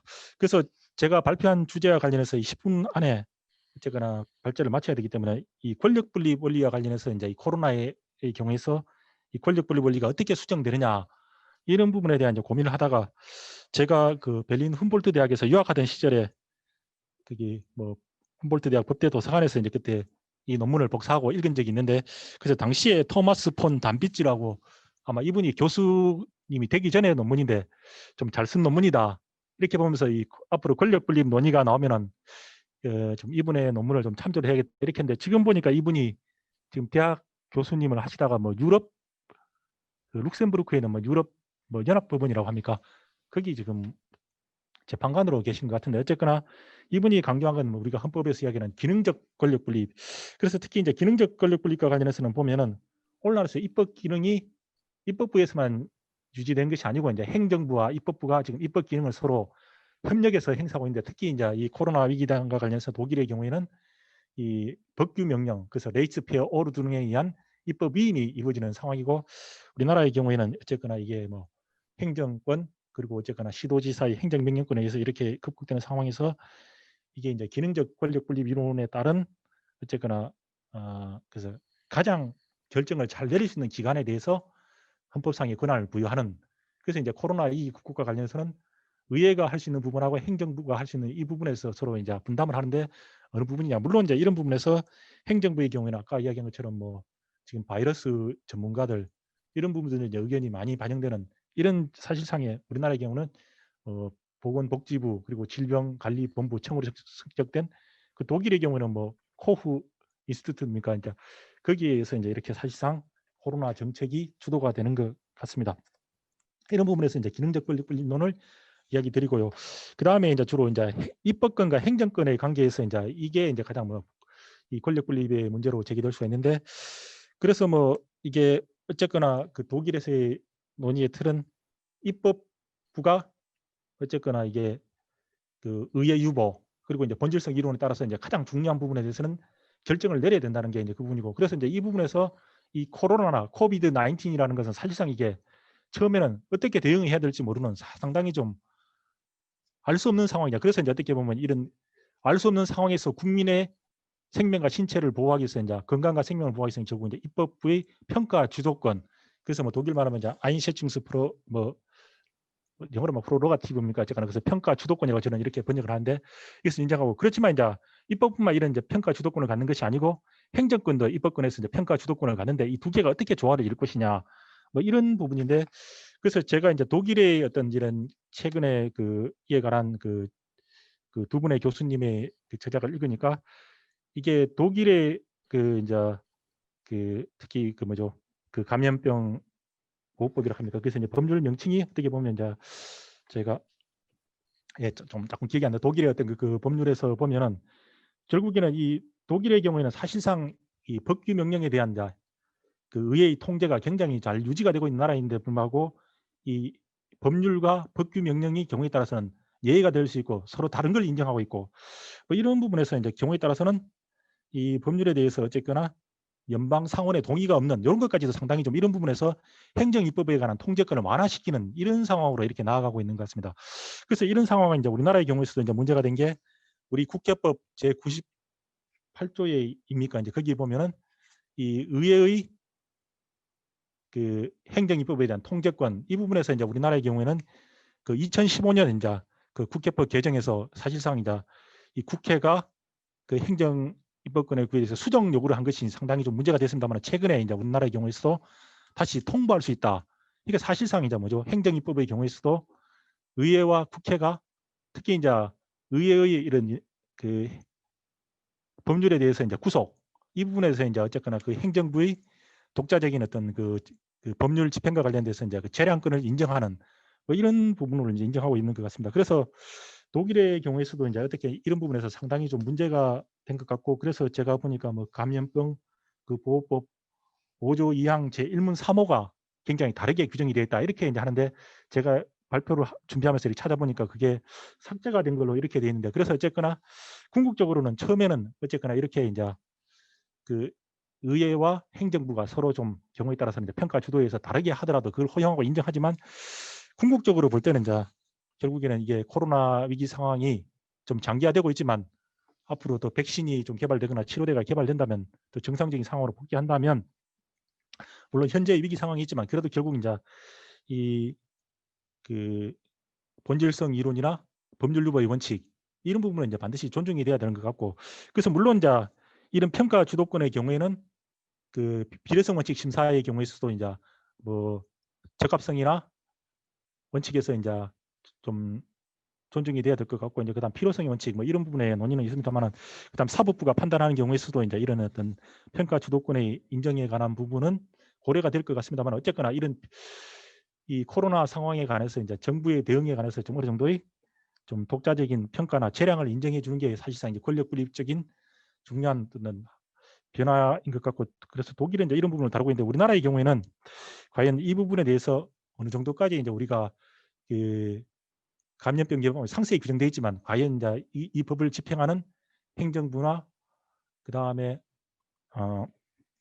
그 일반 그 시도지사의 경우에 있어서 이런 의식을 갖고 있는지 저는 그 부분에서 이제 많은 좀 의문을 표하고 있습니다. 그래서 과연 이제 이런 헌법주의나 법치주의 틀이 어느 정도까지, 물론 이제 우리가 능률적인 어떤 그 사실상 코로나 위기 대응상에 대한 극복도 하지만 이런 헌법적인 이론적 틀이라는 걸 준수하면서 비례성 원칙에 준수하여서 그리고 이제 권력 분립의 원칙의 통제 하에서 이제 이루어졌으면 좋지 않겠나 이렇게 생각합니다. 그래서 마지막으로 결론 부분을 딱 한마디만 이야기하겠습니다. 그래서 이제 뭐 우리가 전번 한 주 전에 발표에서도 독일의 경우에서는 이런 그 예외적 상황 그리고 이제 긴급 헌법이라는 게 필요하지는 않다. 결국에는 이제 이 독일이나 우리나라의 경우에서는 감염병의 그 예방법에 의한 법률에 의한 사실상 이 코로나 위기 극복이 된다면 결국에는 이제 의회 유보 원리나 기타 그 본질성 이론 그리고 이제 행정입법에 대한 통제 부분도 서서히 좀 회복해 가면서 정상적인 법치주의를 회복하는 게 필요하지 않나 이렇게 생각이 듭니다. 예, 이상입니다. 예, 발표 감사합니다. 숨가쁘게 달려왔는데 어쨌거나 조금 늦었습니다. 예, 예정보다 많이 늦었고요. 이제 토론을 시작하겠습니다. 그래서 토론에 앞서서 토론의 룰에 대해서 잠깐만 말씀드리겠습니다. 원활한 토론 진행을 위해서 제가 먼저 첫 번째 토픽은 제시하겠습니다만은 여기에 한정하지 않을 겁니다. 그래서 자유로운 다른 토픽 많이 제안해 주시기 부탁드리겠고요. 발언을 원하시는 분은 손을 들어주시면 되겠고요. 네, 뭐 디지털 손들기랑 그냥 오프라인으로 손들기가 있는데 지금 두 개가 동시에 이루어지면 제가 보지를 못하니까 오늘은 적어도 그냥 오프라인으로 손들기를 해주시면 제가 그 화면을 보고 정하겠습니다. 그리고 제가 발언 기회 드리는 거 외에 일단 또 토론 이어가면서 그 같은 내용이면 제가 호명하지 않더라도 자연스럽게 이어가시면 될 것 같고요. 지금 많이 시간이 지연됐으니까 이건 최대 한 분에 발표할 때 최대한 그 2분을 최대한으로 하겠습니다. 그래서 1분 30초 지나면 제가 요걸 들어 올릴 거고요. 만약에 2분을 지나면 요걸 들어 올릴 테니까 만약 2분이 됐다 싶으면 이제 그냥 바로 마무리를 해주시기 부탁드리겠습니다. 그러면 이제 첫 번째 토픽으로 넘어가면 지금 코로나 위기 같은 긴급 상황에서 이른바 행정부의 시간이라는 말이 자주 나오는데요. 이런 상황에서 정부와 의회 다수파 간의 견제가 가능할지, 또 특히나 이제 의원 내각제 형태를 가지고 있는 우리 독일 입장에서 그 정부와 그 여당 간의 견제가 가능한 건지, 만약에 어렵다면 그 의회 소수파라고 할 수 있는 그 야당의 역할은 어떻게 될지, 그래서 이런 부분에 대해서 특히나 지금 상황에서 야당의 역할이 과연 어떤 역할이 필요한지 이런 거에 대해서 일단 토론을 이어가면 될 것 같습니다. 그럼 어느 분 먼저 발언을 할까요? 예, 김선택 교수님. 저는 그냥 우리 지프겐 박사님한테 질문 겸 한 말씀 하고 싶은데, 야당은 어차피 소수니까 표결을 결정할 수는 없잖아요. 표결에 결정적인 영향을 미칠 수는 없지 않습니까? 그렇기 때문에 오히려 그 의회에서 심의 과정이 매우 중요해진다. 소수파에게는, 그죠? 소수파야말로 그 의회 심의 과정에 인풋을 할 수 있고, 그죠? 그래서 자기의 의견이 그 안에서 다루어져야 그죠? 일반 국민에게도 알려지지 않습니까? 근데 만약 이 절차를 단축해 버리면 야당이 역할을 할 수 있는 여지가 없게 되죠. 그래서 제가 이 질문 무슨 질문이냐면, 우리 지프겐 박사님이 어디 쓴 논문에 보니까 의회 과정에 대한 다이내믹한 이해? 이런 거 쓰셨더라고요. 다이내믹한 이해. 굉장히 재밌을 것 같은데 그 논문을 못 구해봤어요. 구할 수가 없더라고요. 그래서 한번 그 말씀을 좀 해주셨으면 좋겠어요. 지프겐 박사님이 생각하시는 그 의회 내 과정에 있어서 다이내믹한 점이 뭘까? 이 다이내믹한 의회의 심리 과정에서 야당의 역할은 뭘까? 이런 위기 상황에서 특별히 어떤 점이 강조될 수 있는지 그 말씀을 좀 듣고 싶습니다. 예, 부탁드릴게요. 예.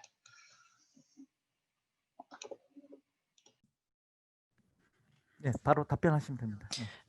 Können wir direkt? Ja, okay, wunderbar. Ja, herzlichen Dank. 질문 감사합니다. 굉장히 중요한 부분에 대해서 언급을 해주셨는데요. 어떻게 하면 야당이 역할을 수행할 수 있는가, 역할을 할 수 있기는 한 것인가라는 질문이 지금 던져지고 있는데요. 사실 야당이라는 것이 사실은 야당이다 또는 야당의 어떤 전형적인 어떠한 그러한 역할이라는 것이 있는 것이 아니라 지금 상황에서 어떻게 견제 역할을 하느냐가 굉장히 중요하다고 생각을 합니다. 사실 무대 뒤편에서 굉장히 전문적으로 냉정한 결정을 내리는 데 있어서 영향을 행사할 수 있어야 하는 건데요. 지금 코로나 위기 때 보면 야당은 오히려 반대의 역할을 하고 있지 않을까라고 생각을 합니다. 야당은 저희가 굉장히 많은 이제 사람들이랑 얘기를 해보면 뭐 예를 들어 언론가들도 그런 얘기를 하는데요. 감염보호법에 관해서 3월에 개정이 이루어졌습니다. 월요일 날 개정안이 이제 발표가 되고요. 그리고 수요일 날 이미 통과가 되었습니다. 그리고 뭐 추경안도 바로바로 통과가 되는 그런 현상을 발견할 수 있었습니다. 도대체 무대 뒤에서 일반 시민들은 보지 못하는 그 뒤에서 무슨 일이 일어났는가라고 사실 많은 사람들이 궁금해합니다. 과연 이런 법안을 작성하는 과정에 있어서 야당이 어떤 역할을 했는지에 대해서 많은 사람들이 궁금해하는데요. 핸디 트래킹이라는 키워드도 사실 이와 관련해서 이야기를 할 수 있을 것 같습니다. 이러한 위기 상황을 설명하는 데 있어서 사실 많은 이야기들이 오고 가지만 우리는 입법 과정, 형식적인 어떤 입법 과정만 보면 사실 저희는 볼 수 있는 부분이 많지 않습니다. 우리는 입법 과정 이전에 이루어지고 있는 부분들에서 야당이 어떤 역할을 할 수 있는지를 한번 생각해 보는 것이 중요하다고 생각을 하고요. 그다음에 지금 켈란만 박사님께서 말씀하신 지금 시사적인 상황에 대해서 조금 설명을 드리고 싶습니다. 사실 몰프가 셔이블레뿐만 아니라 연방하원 의장뿐만 아니라 많은 정치인들 또 많은 전문가들이 이런 문제를 지적을 했었는데요. 사실 의회의 역할에 대한 인식을 다시 좀 더 높여야 된다라는 것이었습니다. 사실 야당이 굉장히 의회를 사실 극우 정당이 있었습니다. 독일엔 극우 정당이 있는데요. 사실 이 의회를 또는 굉장히 이런 대안적인 역할을 하는 데 있어서 이런 상황을 잘 이용을 했다라고 볼 수 있는데요. 굉장히 뭐 여러 가지 퍼포먼스까지 동원해 가면서 사실 야당의 역할이라고 강조를 하면서 좀 이러한 야당의 역할이라는 표제어 하에서 많은 남용을 했다라는 남용을 했다라고 표현할 수 있을 것 같은데요. 다이내믹한 이해라고 이해를 해주셨는데요. 인식 자체가 사실 굉장히 많은 손상을 입었고 이러한 것들을 좀 다시 회복해야 된다라는 말씀을 드리고 싶습니다.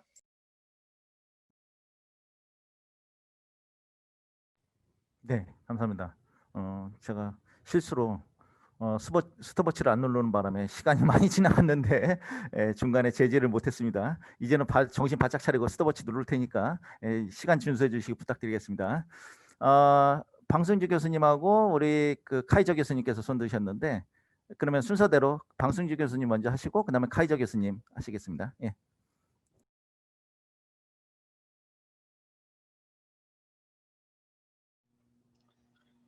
네, 감사합니다. 저도 그 네 분 교수님들에 대해서 체크를 한 게 있었는데 그 얘기 전에 야당의 그 역할과 관련해서 지금 좋은 말씀, 질문과 대답이 이루어졌고 인정의 발표도 이루어졌기 때문에 거기에 관해서 말씀을 드릴게요. 지금 우리 대한민국에서 감염 예방법이 제정이 된 것은 지난주에도 말씀을 드렸듯이 이게 여당이 압도적으로 다수를 차지한 21대 국회 이전에 만들어진 겁니다. 그러니까 그때 이미 굉장히 자세하게 이렇게 이제 규정이 됐었던 것이고 아까 인정인 박사가 말씀하시는 건 지난주 수요일 날 독일에서 개정된 것보다 훨씬 더 기본권 제한이 가능하게 만들어놨다 이제 이런 말씀을 하셨는데 제 생각에는 그런 것 같지는 않아요.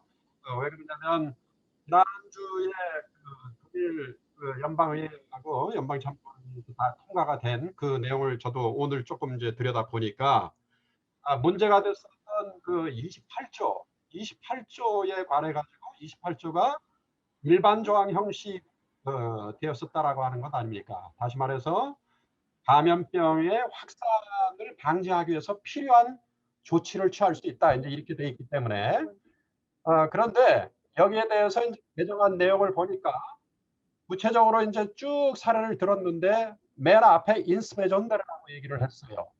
다시 말해서 특히라는 말은 뭐냐면은 결국엔 굉장히 이제 이것은 예시적인 조항이다라고 하는 것을 말하는 거예요.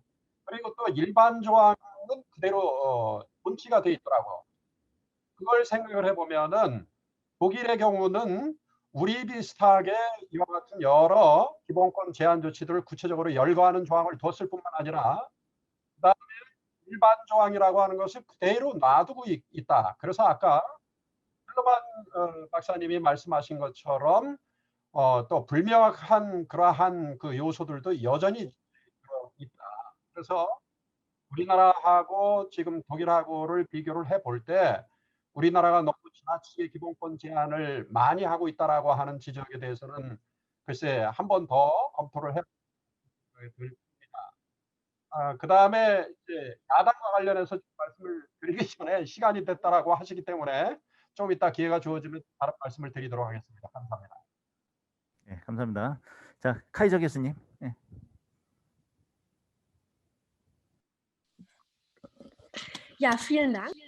예, 기회를 주셔서 감사합니다. 저는 일단 그 민주주의 그 비례성에 대한 부분에 대해서 발언하고 싶습니다. 일단 민주주의라는 것이 위험에 처한 것은 맞습니다. 하지만 동시에 예를 들어서 미국의 프리덤 하우스라고 하는 NGO가 있는데요. 지금 129개 여개국의 각 전문가들에게 물어본 바가 있습니다. 그들 국가에서는 그런데 민주주의가 확실히 악화가 되었다라고 답변을 한 바가 있습니다. 이러한 연구 결과를 봤을 때 확실히 지금 상황이 민주주의에 위협이 되고 있는 건 맞습니다. 그 다음에 제가 지프칸 교수님께서 질문을 드리고 싶은데요. 지금 저희 법조인들 같은 경우는 이런 질문을 던지게 됩니다. 왜 의회가 이렇게 28조 A에 대해서 늦게 반응을 했을까요? 왜냐하면 의회라고 하는 것이 계속해서 활동을 하긴 했습니다. 그런데 예를 들어서 하지만 계속 활동을 하고 있는 건 맞지만 28조 A를 본다면은 다른 것이 보여집니다. 켈러만 교수님께서도 그런 부분을 말씀하신 바가 있죠. 이런 질문을 던지게 될 수가 있습니다. 왜 의회가 늦어진 필요한 시간 이후에 반응을 했을까? 그리고 왜 셔이블레가 각 그 교섭단체들에게 이런 발언을 했어야 했을까? 이런 것이 제가 생각하는 의문입니다.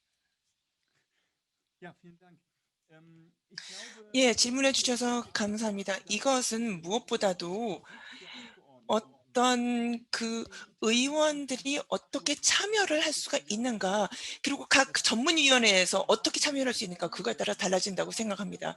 우리 같은 경우에는 일단 정말 지금까지 있었던 오래된 문제 중에 하나입니다. 어떻게 하면은 이것이 전달이 될까 하는 문제가, 소통의 문제가 항상 있어 왔습니다. 독일 의회에서는요. 이러한 것은 우리가 변화를 계속 겪어오고 계속 또 개정도 계속 해오고 이런 활동을 하고 있습니다만 결국 이것이 공공의 토론에 제대로 반영이 안 된다고 생각합니다. 저는 정치학자로서 보는 시각은 이런데요.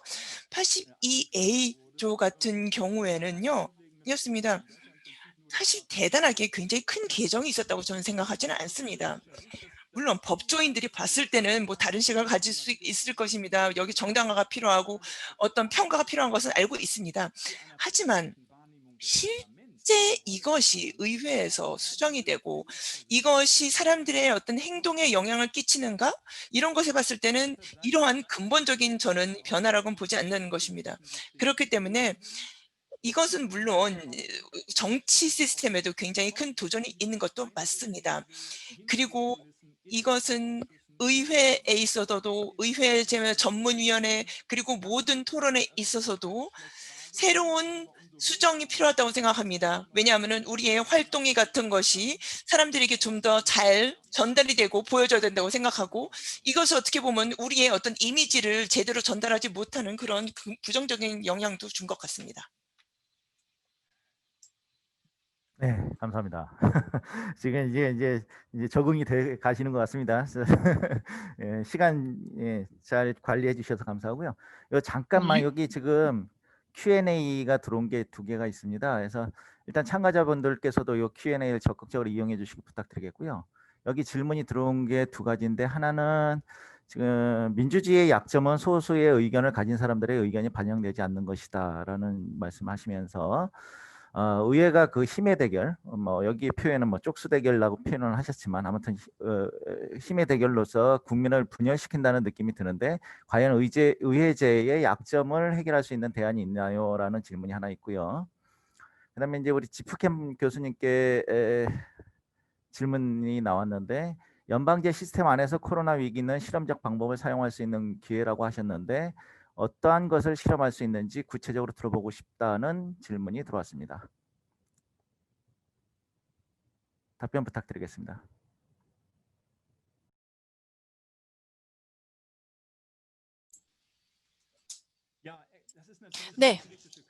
네, 굉장히 실험적 연방주의다라는 표현이 있는데요. 뭐 구체적으로 어떤 위원회라든지 어떤 조직에 의해서 우리가 실험을 하자 이렇게 하자는 의미에서 실험을 한 것은 아닙니다. 제가 말씀드리려고 했던 것은 16개의 연방주가 있기 때문에 다양한 조치들이 생겨났다는 것입니다. 초기에는 예를 들어서 총리회의라든지 뭐 여러 가지 어떤 정치적인 차원의 회의에서 우리 이렇게 이런 조치들을 취하자라고 이야기를 했는데요. 어떤 주에서는 굉장히 강한 조치가 취해지고 또 어떤 주에는 좀 약한 조치가 취했습니다. 예를 들어 마스크 착용 의무에 대해서는 굉장히 많은 논란이 있었는데요. 굉장히 오랫동안 논란이 유지됐던 그러한 주제입니다.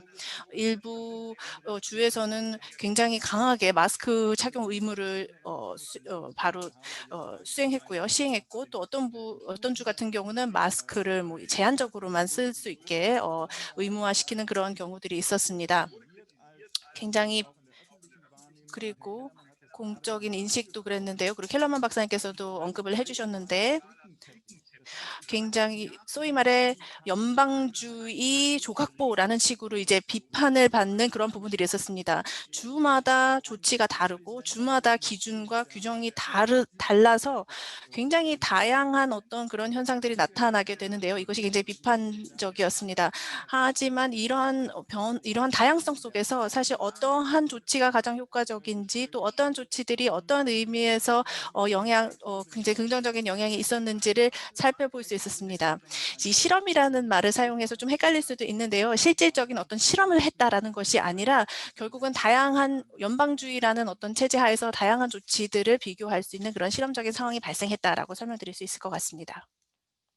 네, 감사합니다. 그러면 그 아까 한 가지 더 질문 들어왔던 거 그러면 어느 분이 답하시겠습니까? 혹시 지금 의회제 약점을 해결할 수 있는 대안이 뭐가 있을까요?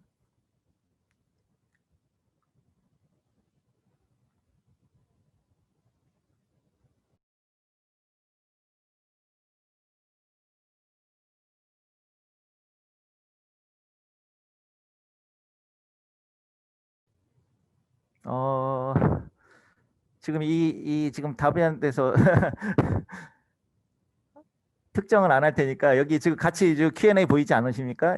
여기 대해서 답을 간단히 좀 하고 넘어갔으면 좋겠습니다. 예, 어차피 질문이 들어온 거라서. 예. 아니 너무 포괄적인 질문이니까 간단하게. 답하기 어려울 거예요. 그러니까 우리 더 구체적인 얘기를 하는 게 좋을 것 같아요. 그거보다는 지금 지프겐 박사한테 한마디만 더 물어보고 싶은 게 있는데 아까 중요한 얘기를 했는데 그 보이지 않는 곳에서 일한다. 한국 의회도 마찬가지입니다. 그죠? 소위원회라든가 이런 게 있죠. 그러니까 지금 제가 아까 질문의 취지는 뭐였냐면 지금 본회의가 있고 그 전에 상임위원회가 있고 또 소위원회가 또 있단 말이에요. 근데 이 심의 기간이 단축됩니다. 이 절차가 확 줄면서 실제로는 그 보이지 않는 소위원의 역할이 커지는 거예요. 그 안에서 거래가 다 일어나고 결국 눈에 보이는 과정은 형식적인 표결인 거죠. 그렇게 위기를 극복하기 때문에 여기 지금 우리 켈러만 박사도 쓰고 있는데 공공의 디베이트를 하는 포럼으로서의 의회의 기능이 상실된단 말이에요. 의회가 결정하는 것 같이 보이지만 실제로 국민을 대표하는 의회로서 역할을 하는 게 아니고 그냥 자기네끼리 하는 거지. 그렇지 않습니까? 의회가 대표이려면 대표답게 국민의 눈에 보이는 데서 투명하게 드러나게 해야 되는 것이고, 그리고 그 의회 내의 그 디베이트 과정이 국민이 참여할 수 있는 거죠. 국민이 볼 수 있게 돼야 되는 것인데 볼 수 없는 상태에서 실질적인 결정이 다 일어나 버린 거예요. 실질적으로는. 그러니까 이게 큰 문제가 아닌가. 그러면 독일에서는 어떤 논의가 있는가. 과연 이런 실질적인 결정이 막후에서 보이지 않는 곳에 일어나는 것에 대한 어떤 대책, 특히 이런 코로나 위기 사태에서 특별한 어떤 대책은 없는가. 그거 좀 대답을 우리 브레너 교수님도 좋고 우리 푸겐 박사님도 좋고 부탁드립니다. 예.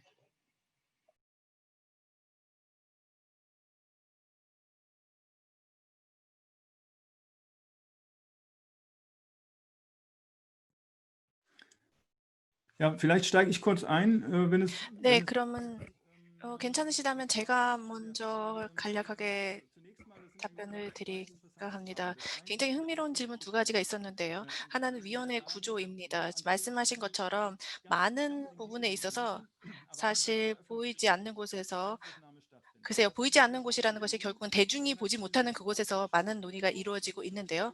코로나 위기로 인해서 사실은 연방의회는 이러한 위원회 구조라든지 이러한 보이지 않는 그런 부분에 있어서의 논의가 전혀 변하지 않았습니다. 심지어 저희가 코로나 위원회를 특별히 구성하거나 조사위원회를 특별히 구성하지도 않았습니다. 기존의 구조를 그대로 유지를 했습니다. 저희가 조사를 한번 했었는데요. 이런 위원회에서 어떤 일들이 일어나는가라고 살펴봤습니다. 그리고 사실 제가 발표했던 것처럼 사실 제 발표에서는 안 하고 제 텍스트에 준비가 되어 있는데요.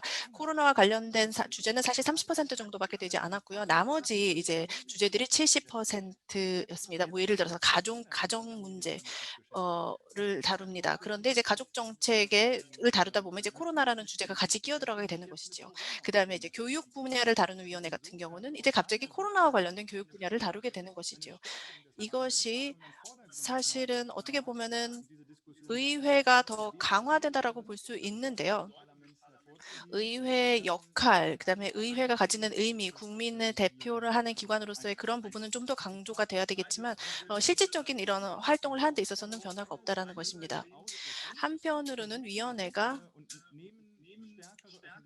사실 좀 더 많은 공적인 홍보 활동들을 많이 한다라고 하는 것이 굉장히 도움이 되겠죠. 청문회라든지 또는 여러 가지 조사 결과들을 발표하는 등 여러 가지 그런 활동들이 있을 수 있고요. 그다음에 공적인 토론을 할 것인지도 결정을 할 수 있고요. 이런 것들이 사실은 코로나 시대에 조금 더 의회의 역할을 인지시키는 데 도움이 될 것이라고 생각이 듭니다. 그다음에 가장 근본적인 질문으로 다시 결국 돌아가게 되는데요. 정치에 대한 어떤 이해가 필요하고요.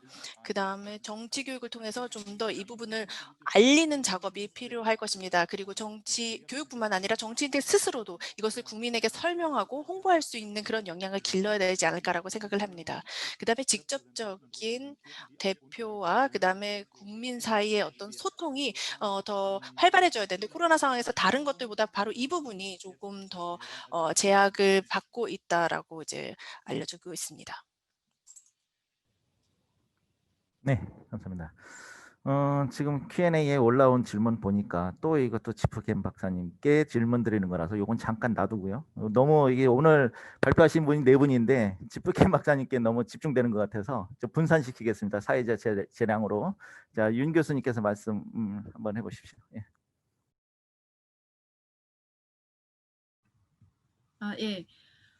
아까 제가 굉장히 우리나라 법률적 차원에서 광범하게 기본권 제한 조치들을 규정하고 있다고 말씀을 드렸는데 이제 방승조 교수님께서 그렇게 우리나라가 그렇게까지 심각하게 독일하고 비교를 했을 때 그렇게까지 심각하냐 딱히 그렇게 단정할 수는 없지 않느냐라고 말씀하셨는데 사실 이번에 구체적으로 열거된 이게 명시가 된 독일의 법률 과 한국에서의 그 감염병 예방법에 규정되어 있는 많은 내용들이 많이 겹칩니다. 뭐 그럴 수밖에 없는데요, 보편적으로.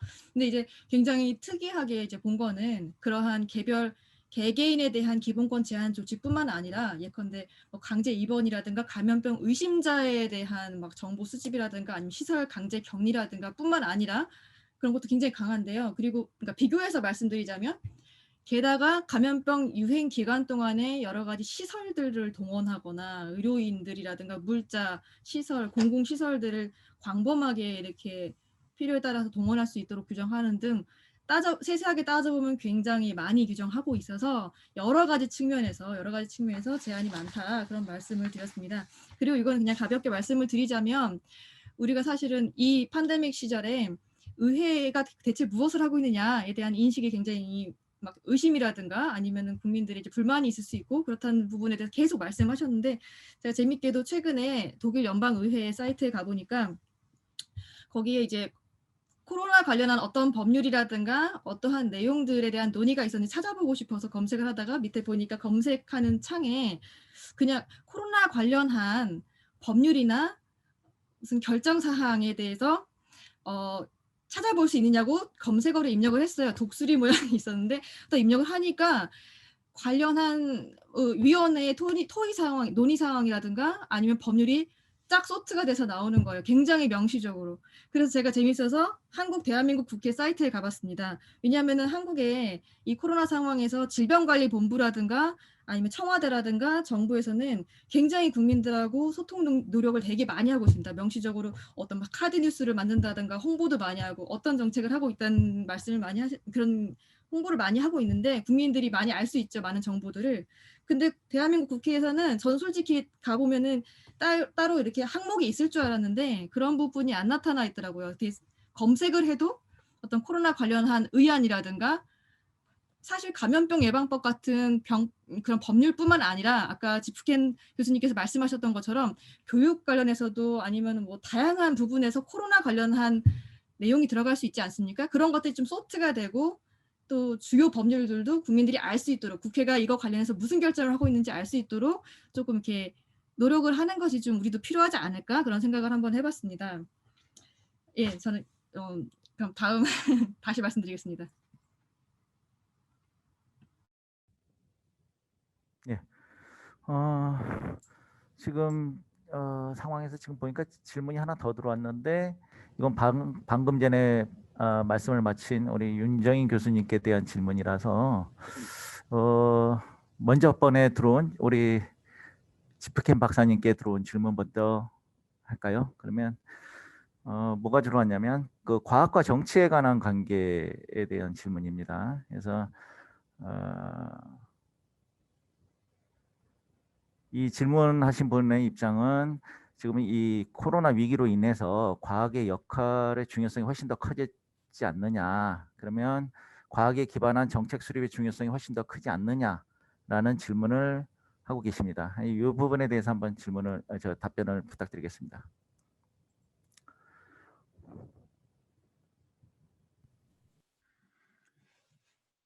Also, dass die Wissenschaft an 네, dieser 과학이 굉장히 중요한 역할을 담당한다라는 사실은 너무나 당연한 일이고 맞는 말씀입니다.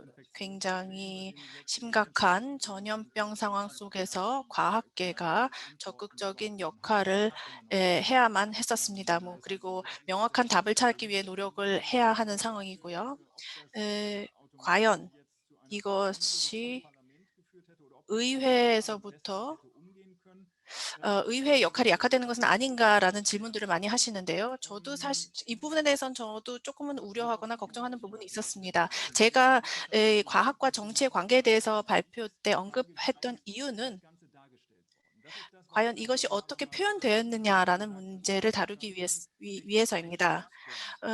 과학이 이 코로나 시기를 테크노크라시 차원에서 이용했던 것은 아닌가라고 살펴보려고 했던 것입니다. 오래전에 그러한 시기가 있기도 했었습니다. 앙겔라 메르켈이라든지 뭐 여러 정치인들이 대안 없는 정치라는 표현들을 종종 썼는데요. 한 가지 해결책, 한 가지 솔루션만 있다라는 식의 그러한 정치를 펼치는 경우들이 있었습니다.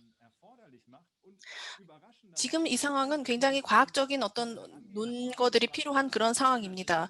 그런데도 그리고 과학계에서 이렇게 이야기를 하기 때문에 우리는 대안 없이 이러한 솔루션을 취해야 된다라는 식의 답변이 있지 않을까라고 예상을 했었는데 의외로 과학계에서는 정치의 우선성을 오히려 강조를 했고요. 한 가지 솔루션만 있을 수 있다라는 식의 그러한 강조를 하지 않았습니다. 과학자 또는 과학이 사실은 이 복합적인 문제에 대해서 단 한 가지의 정답을 내놓을 수 없는 것이라고 생각을 듭니다. 그런 복합적이고 굉장히 심각한 이런 상황에서는 결국 과학이 또 주도적인 역할을 하거나 대안 없는 정치를 이야기하는 것이 아니라 오히려 정치 우선성을 이야기한 것이다라고 제가 설명을 드리려고 했습니다. 코로나에 윤정희 박사님께서 독일 연방하원 사이트에 들어가 보니까 코로나 관련된 어떤 그런 토론이라든지 그런 위원회가 다뤘던 내용 사항들을 확인하실 수 있다 그랬는데요. 네, 저도 한번 확인해 봐야겠습니다. 감사합니다. 네, 감사합니다. 근데 지금 순서대로 해서 자 일단은 제가 지금 이제 계속 지금 질문이 이어지고 있는데 먼저 우리 브레너 교수님께서 손을 드셨기 때문에 브레너 교수님께 발언권을 드리고 그다음에 방승주 교수님께서 저 켈러만 박사님께 질문을 드리고 또 여기 지금 Q&A에 온 게 윤정인 박사님께 이렇게 가고 이렇게 하겠습니다. 자, 브레너 교수님. 예.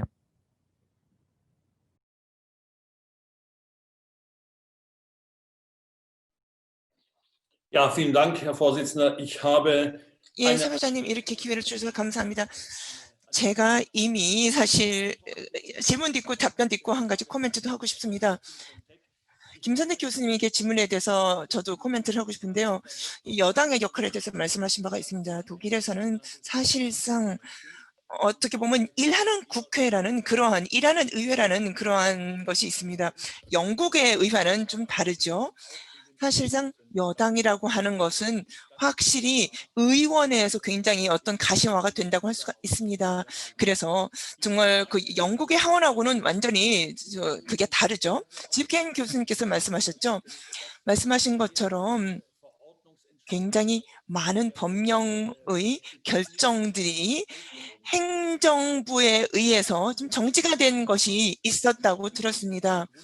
그리고 사실상 지금 기본권을 제한하는 것이 어떤 비례성의 원칙에 정말 부합하지 않기 때문에요.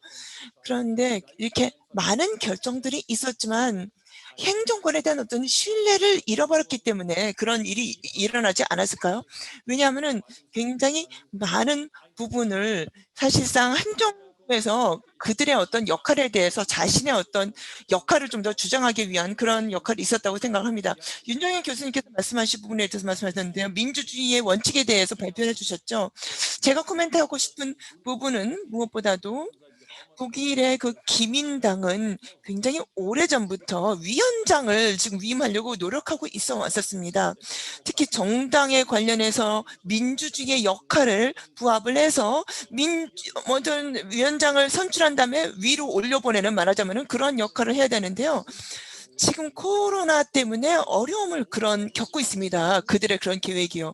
왜냐하면은 기민당은 굉장히 큰 정당이거든요. 그래서 이렇게 거대 정당이 새로운 위원장을 선출하는데 어려움을 겪을 정도니 어떻게 다음 총리 후보를 내세울지도 고민을 하고 있는 것이 바로 지금은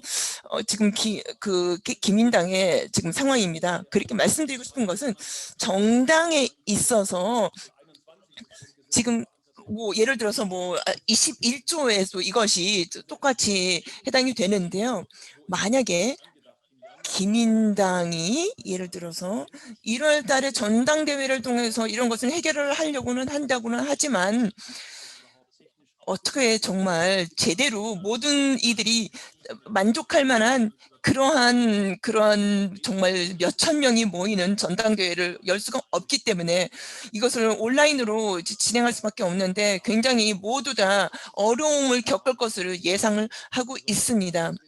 그래서 제가 이것을 통해서 말씀드리고 싶은 것은요. 이 팬데믹 때문에 정당 내의 민주주의에도 이렇게 악영향을 끼치고 있다는 점을 말씀을 드리고 싶었고요. 이런 예를 들어서요. 이것은 미래에서도 우리가 정말 부정적인 결과를 앞으로 계속 좀 얻어낼 수밖에 없는 상황이라고 말씀드리고 싶었습니다. 네, 감사합니다.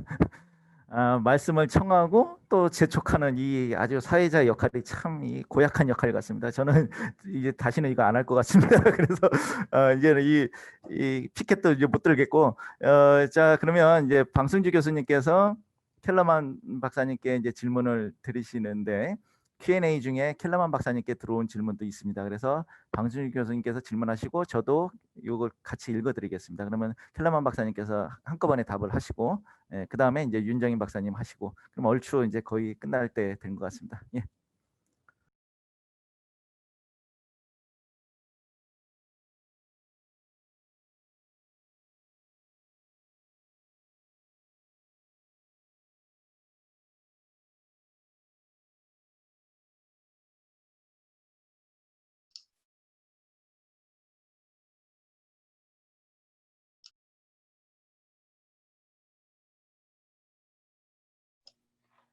네, 지금 들리죠? 야, 켈러만 박사님이 아까 그 좋은 발표를 해주시면서 특히 이제 제가 질문 드리고 싶었었던 것이 있었는데, 지난주 수요일날 그 개정된 그 법률에 따르더라도 가령 예를 들어서 뭐 여행 금지라고 했을 때 그 직무상으로 여행하는 포함되는 것인지 뭐 등등 이런 것들이 여전히 명확성의 원칙에 위반되는 요소가 있다 이런 말씀을 하셨어요. 뭐 아까도 말씀드렸듯이 저도 이렇게 좀 살펴보니까 지금 그 개정된 독일 그 감염병 예방법 제 28조 A를 보니까는 7일 내에 인구 10만 명당 신규 확진자 수가 50명을 넘는 경우, 또 35명을 넘는 경우, 그다음에 35명 이하인 경우 각각 나눠가지고 이렇게 여러 가지 포괄적인 조치를 취할 수 있다라고 한다라든가, 아니면 효과적인 보호 조치를 취할 수 있다라고 한다라든가, 아니면 뭐 감염 사태를 갖다가 컨트롤할 수 있는 정도의 조치를 유지할 수 있다라든가 이런 식의 이제 표현을 쓰고 있더라고요.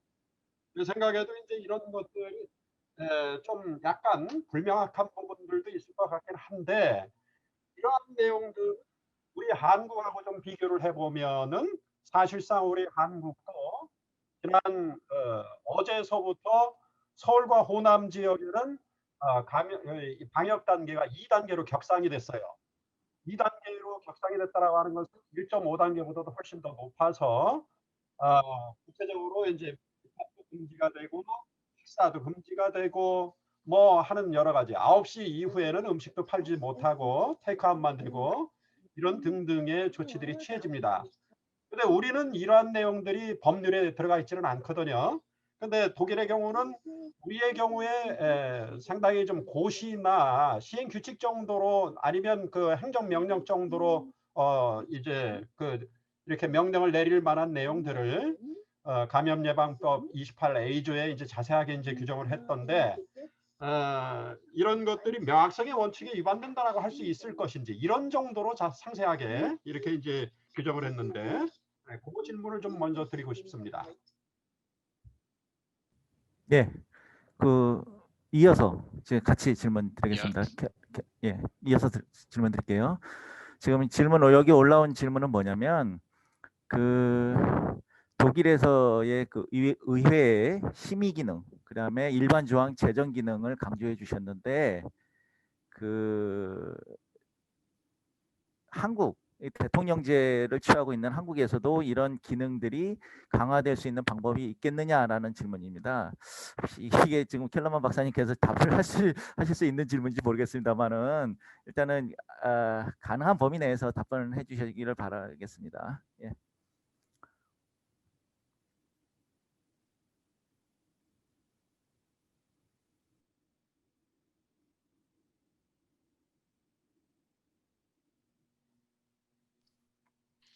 Also vielen Dank für die Fragen. Zunächst zur Frage von Professor Bang. Sie sprechen das Bestimmtheitsgebot an. Es ist die Frage, inwieweit diese Begriffe zu vage sind, zu offen. 표현들이 너무 Also in der Tat, 애매모호하다. wenn man fragen würde, wer 표현들이 또 너무 애매모호하다. 명확성 원칙에 관해서 질문을 해주셨는데요. 방승주 교수님께서 과연 명확성 원칙이 어떻게 하면 더 강화될 수 있는지에 대한 질문을 주셨습니다. 사실 그 부분은 행정이 조금 더 나설 수 있지 않을까 싶습니다. 의회는 법에 사실 크게 더 구체화되는 그러한 상황에 대해서는 규명하고 있지 않습니다. 이런 상황에는 이러한 조치를 취해야 된다. 이런 식의 법을 개정한 것은 아닙니다. 기본적인 틀을 제시를 했고요. 그다음에 행정이 나서서 이런 부분들을 좀 더 구체화되지 않을까 싶습니다. 너무 명확성이 떨어지는 것은 아닌가라는 또 질문을 해볼 수 있는데요. 저는 그렇다고 보지는 않습니다. 제가 봤는데요. 그 소위 말하는 조치 카탈로그, 그 다양한 조치들을 이제 명시를 해놨는데요. 개정을 통해서 제가 봤을 때는 기존에 이미 우리가 다 알고 있는 조치들을 다시 한번 정리를 해서 개정을 하면서 이 법에다가 집어넣었다는 생각이 들었습니다. 그렇기 때문에 뭐 명확성이 너무 많이 떨어져서 너무 애매모호하다라는 식의 그런 문제점을 제기할 필요는 없을 것 같다는 생각이 듭니다. 저는 아마도 지금과 달라질 것이 없다라고 생각이 들고요. 다만 이제 법적인 토대가 좀 더 굳건해졌다라고 생각을 합니다. 지금 사실 관중에서 주신 질문은 일반 조항 제정의 기능에 대해서 말씀을 해주셨는데요. 지금 제가 정확하게 답변을 드리기는 좀 어렵지만 사실 지금 독일은 법이 개정이 됐습니다. 독일의 새로운 감염보호법 28A조에 구체적으로 명시되어 있지 않는 상황에 대해서 규정을 하려고 할 때 이제 일반 조항을 법적인 토대로 삼게 되는데요.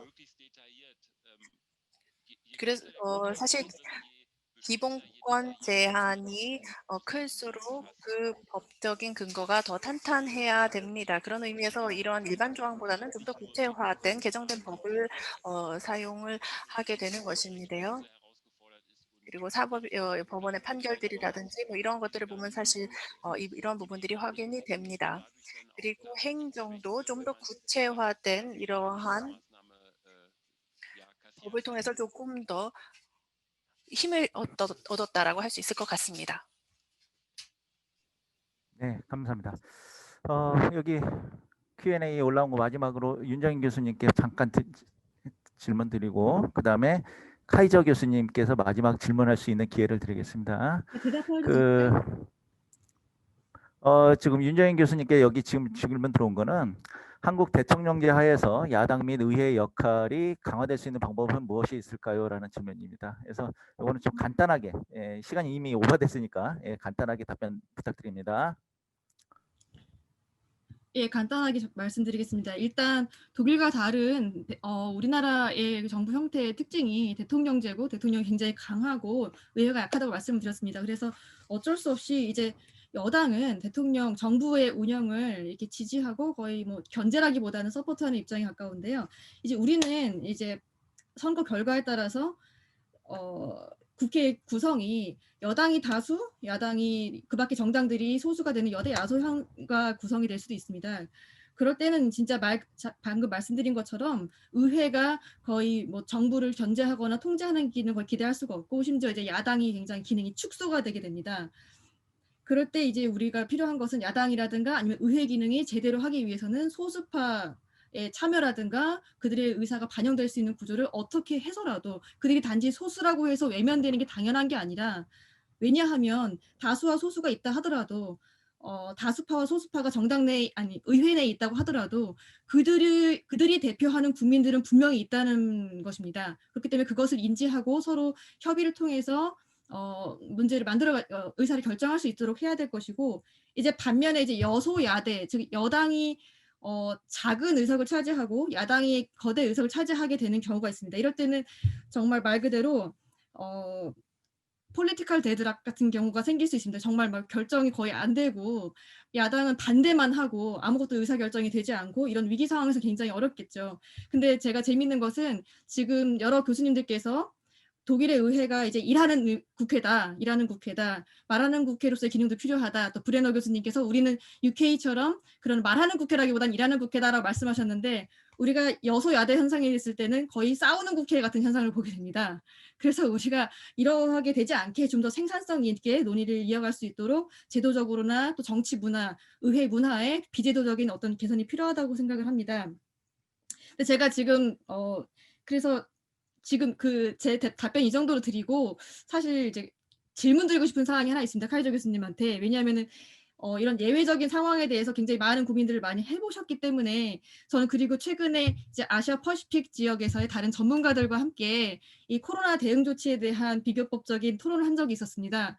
그런데 보면 연방제도 하에서는 이렇게 주로 연방 정부는 경제적인 타격 같은 것을 굉장히 많이 신경을 쓰는 반면에 주정부, 지방정부 차원에서는 보건이라든가 그런 조치에 대해서 더 많은 방점을 두는 것 같은 인상을 받았습니다. 혹시 독일에서도 그러한 현상이 나타났는지 아니면 그것에 대한 어떤 불만이나 아니면 비판 여론이 있는지 궁금합니다.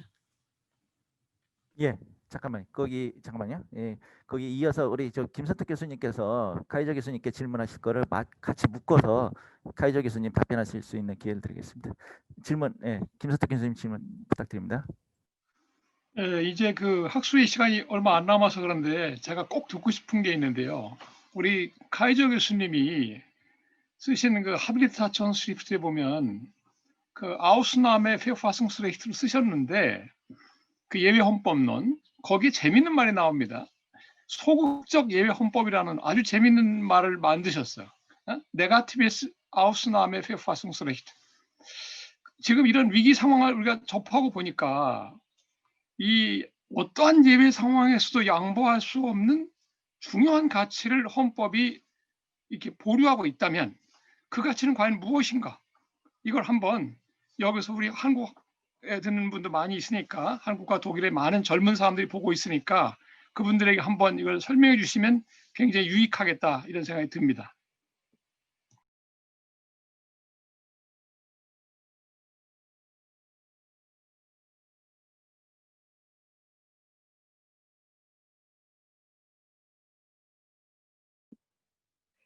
Ja, wenn ich darf, würde ich jetzt 네, 제가 그러면 답변해도 될 것 같은데요. 일단 소극적인 예외 헌법에 대해서 말씀을 드리겠습니다. 예외 상황이라고 하면 어떠한 긴급 규칙들이 적용되는지 그리고 어떠한 정권들이 어떠한 권한을 행사해도 되는지에 대해서 생각을 해보게 됩니다. 군대를 투입해도 되는지 또는 어떠한 기본권을 침해해도 되는지에 대해서 생각을 해보게 되는데요. 제가 소극적인 예외 헌법이라는 표현을 사용한 것은 바로 지금 앞서 말했던 것에 반대로 생각해보기 위해서입니다.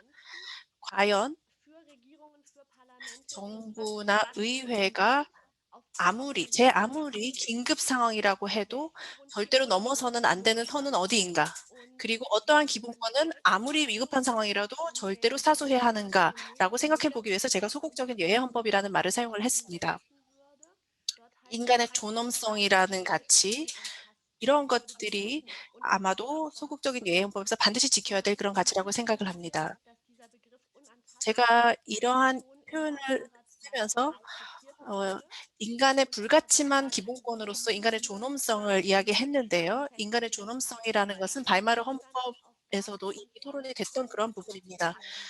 아무리 예외 상황이 와도 절대로 건드려서는 안 되는 고정된 가치다라는 것이 예를 들어 이제 인간의 존엄성이라고 말씀드릴 수 있습니다. 그다음에 제19조 2에서 같은 경우에도 그렇게 표현이 되는데요. 그 어떤 긴급 사태에도 또 어떤 팬데믹 상황에도 절대로 인간의 존엄성은 침해할 수 없다라고 써 있습니다. 그리고 헌법을 개정할 수 있는 입법자라도 절대로 건드릴 수 없는 가치로서 인간의 존엄성을 예로 들고 있습니다. 절대로 침해할 수 없는 그러한 규칙으로서 소극적인 예외 헌법을 제가 소개를 한 거고요. 그다음에 윤정인 박사님께서 말씀하신 부분은 제가 이게 음량이 지금 좋지 않아서 제대로 듣지 못했는데요. 지금 시간이 많지 않아서 어차피 구체적으로 많이 답변을 드리기는 어려울 것 같습니다. 연방주의 시스템 안에서의 여러 가지 부분에 대해서 얘기를 하신 것 같은데요. 구체적인 사항은 나중에 이메일로 좀 소통을 했으면 좋겠고요. 제가 앞에 부분만 듣고 뒷부분은 제 집에 있는 기술적인 문제 때문에 제대로 듣지 못했는데요. 나중에 꼭 이메일을 통해서 한번 더 소통을 했으면 좋겠습니다. 감사합니다. 예, 감사합니다, 교수님. 예, 듣던 중 반가운 소리. 이메일 소통 최고입니다. 방순주 교수님 이제 끝났습니다. 죄송합니다. 자, 이상으로 이제 토론을 마치겠습니다. 시간이 많이 지나서요. Ja, herzlichen Dank. Diesen Dank kann ich mich auch nur anschließen. 감사합니다. 저도 함께 감사를 많이 드리고 싶은데요. 이렇게 토론에 적극적으로 참여해 주셔서 감사를 드립니다.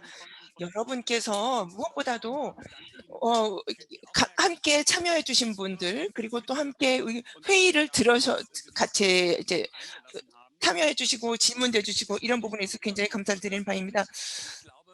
저는 오늘 회의를 통해서 굉장히 구체적인 토론을 많이 했다고 생각합니다. 굉장히 건설적이었고요. 어떻게 보면은 굉장히 아까 말씀드렸던 어떤 콜드 그리고 하트 이러한 개념의 어떤 정치적인 상황에 대해서도 충분히 이야기를 많이 했다고 생각을 합니다.